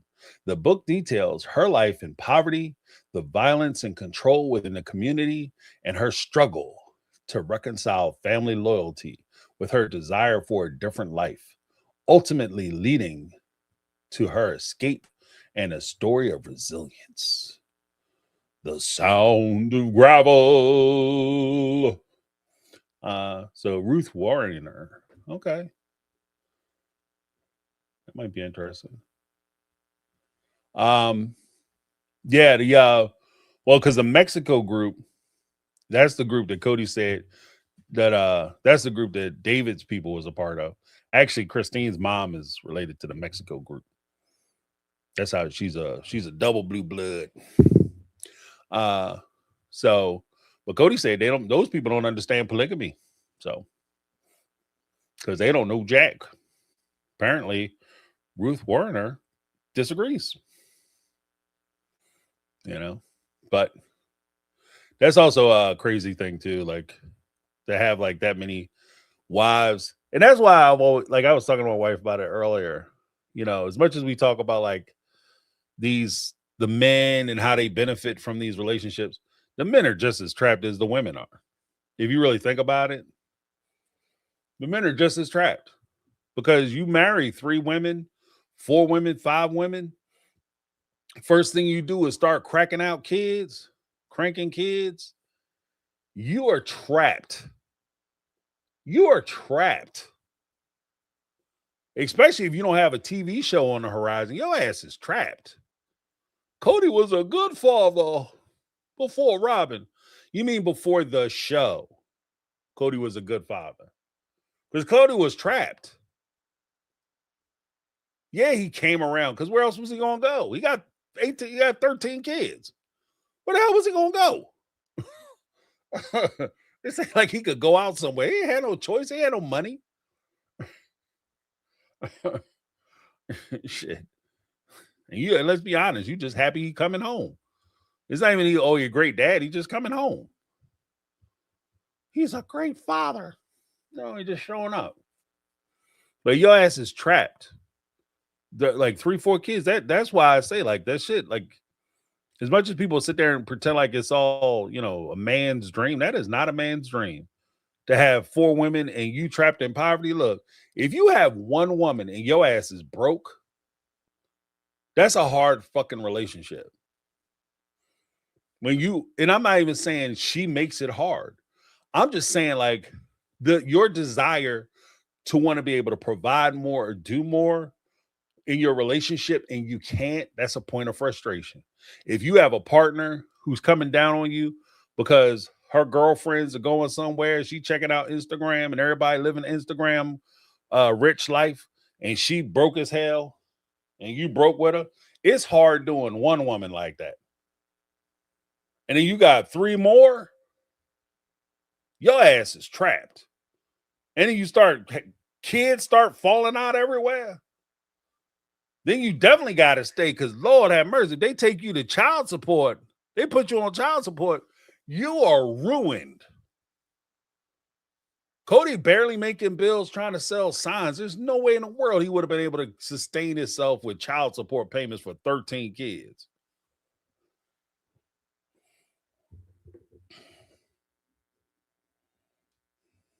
So, but yeah, check out Noose to Self. They have a little book club going with the author coming in. Yeah, that might be a tearjerker. So make sure you steel yourself. Thank you very much, Jody.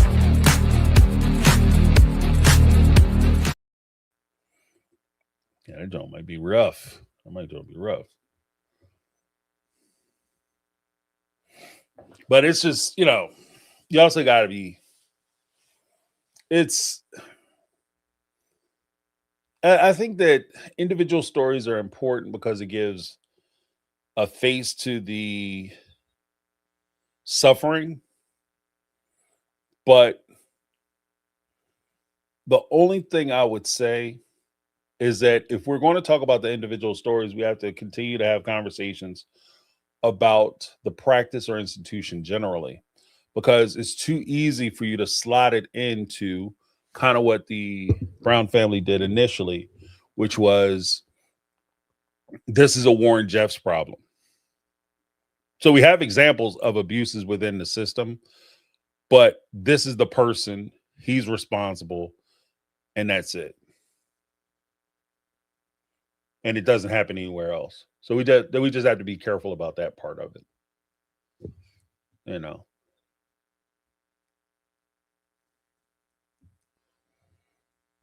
But yeah.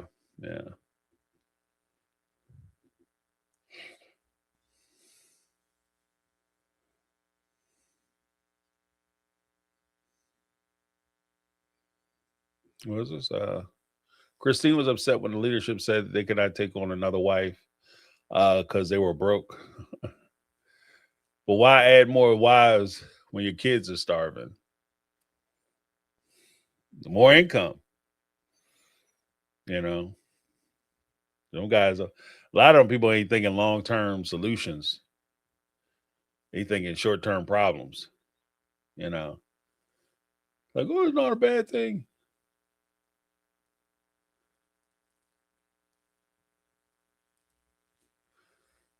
Yeah.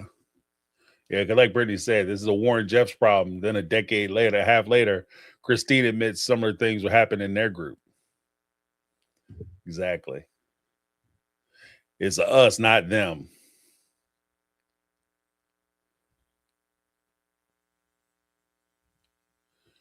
What was this? Wendy said their definition of poor doesn't meet the same as mine. No one with multiple properties is broke. Yeah. They going broke. They ain't going broke till they sell them a $2.1 million house. They might be trying to figure out their bills, but yeah.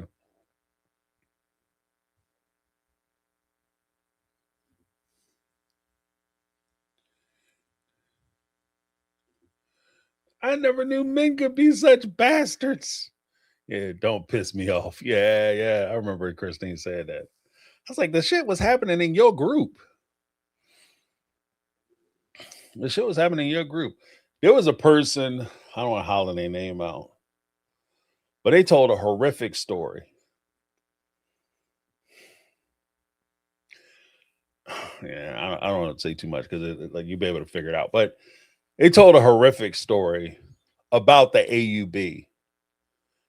And during a time that would have occurred, Christine and them were part of that group, heavily a part of that group.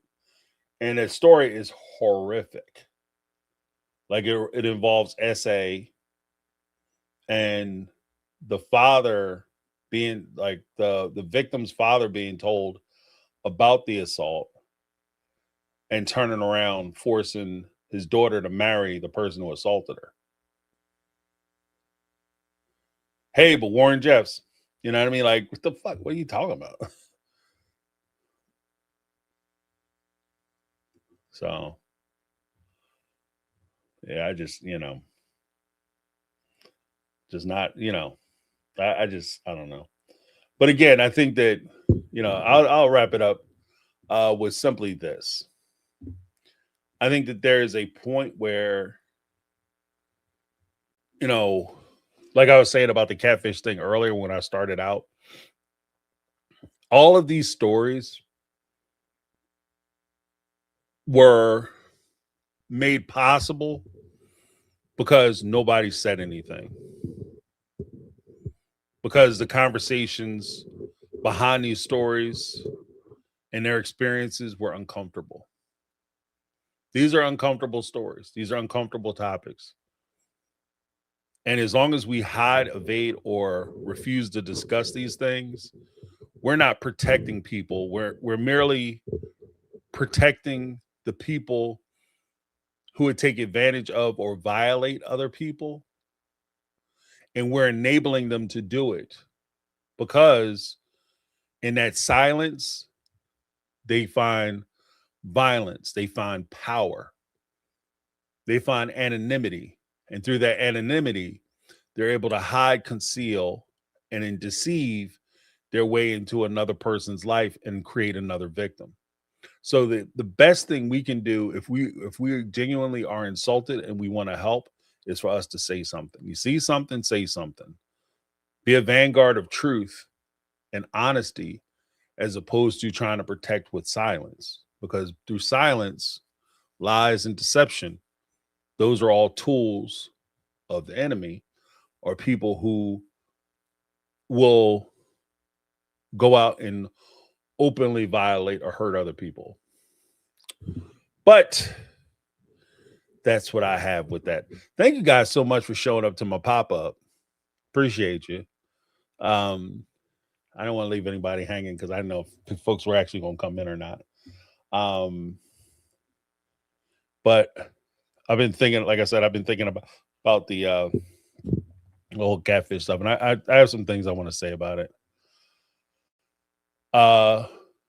And I'll leave it there. But before we go, let me give a huge shout out to folks who contributed to the show. Brittany Not Brittany, Jody Periscala, Megatron in the house. Thank you guys so much. Let me give you a little something, as well as Brittany Not Brittany, and Carmel Cuties. I didn't see Lizzie B, but she sometimes will pop in. I think she was here. I know she was here earlier. But yeah, thank you guys so much. Appreciate you. Sorry for the impromptu surprise, because you know how I like to do it. Sometimes I just want to jump in there and hit you with the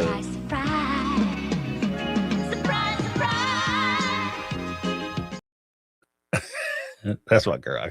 I got to do at least once a show. Surprise, surprise. Thank you guys so much. Big shout out to the Mega Mod Squad. Carmel Cuties, Lizzie B, Brittany Not Brittany. Let me give y'all a little something. Yeah, but thank you guys so much. I appreciate you. Have a fantastic rest of your night, rest of your morning. Have an awesome Monday, and I will talk to you soon. We'll do the Tuesday call-in show. For those who are ready, get it ready. So we'll still do the call-in show. We'll be doing a speak pipe. I was actually playing around with the idea of doing like maybe a hour podcast on Monday, Wednesday, like noon or something, but we'll see. It might not be this week, maybe next week I'll launch that. But I still want to get some videos and stuff out and start with some of my newer content. All right. But thank you guys so much. I appreciate you having me locked in with a little bit of subscribe and ringing the bell for notifications. That could be important because you never know. I might surprise you. Hit you with that surprise. But thank you guys so much. That's my take. I'm James, and this has been my take on reality. And I'm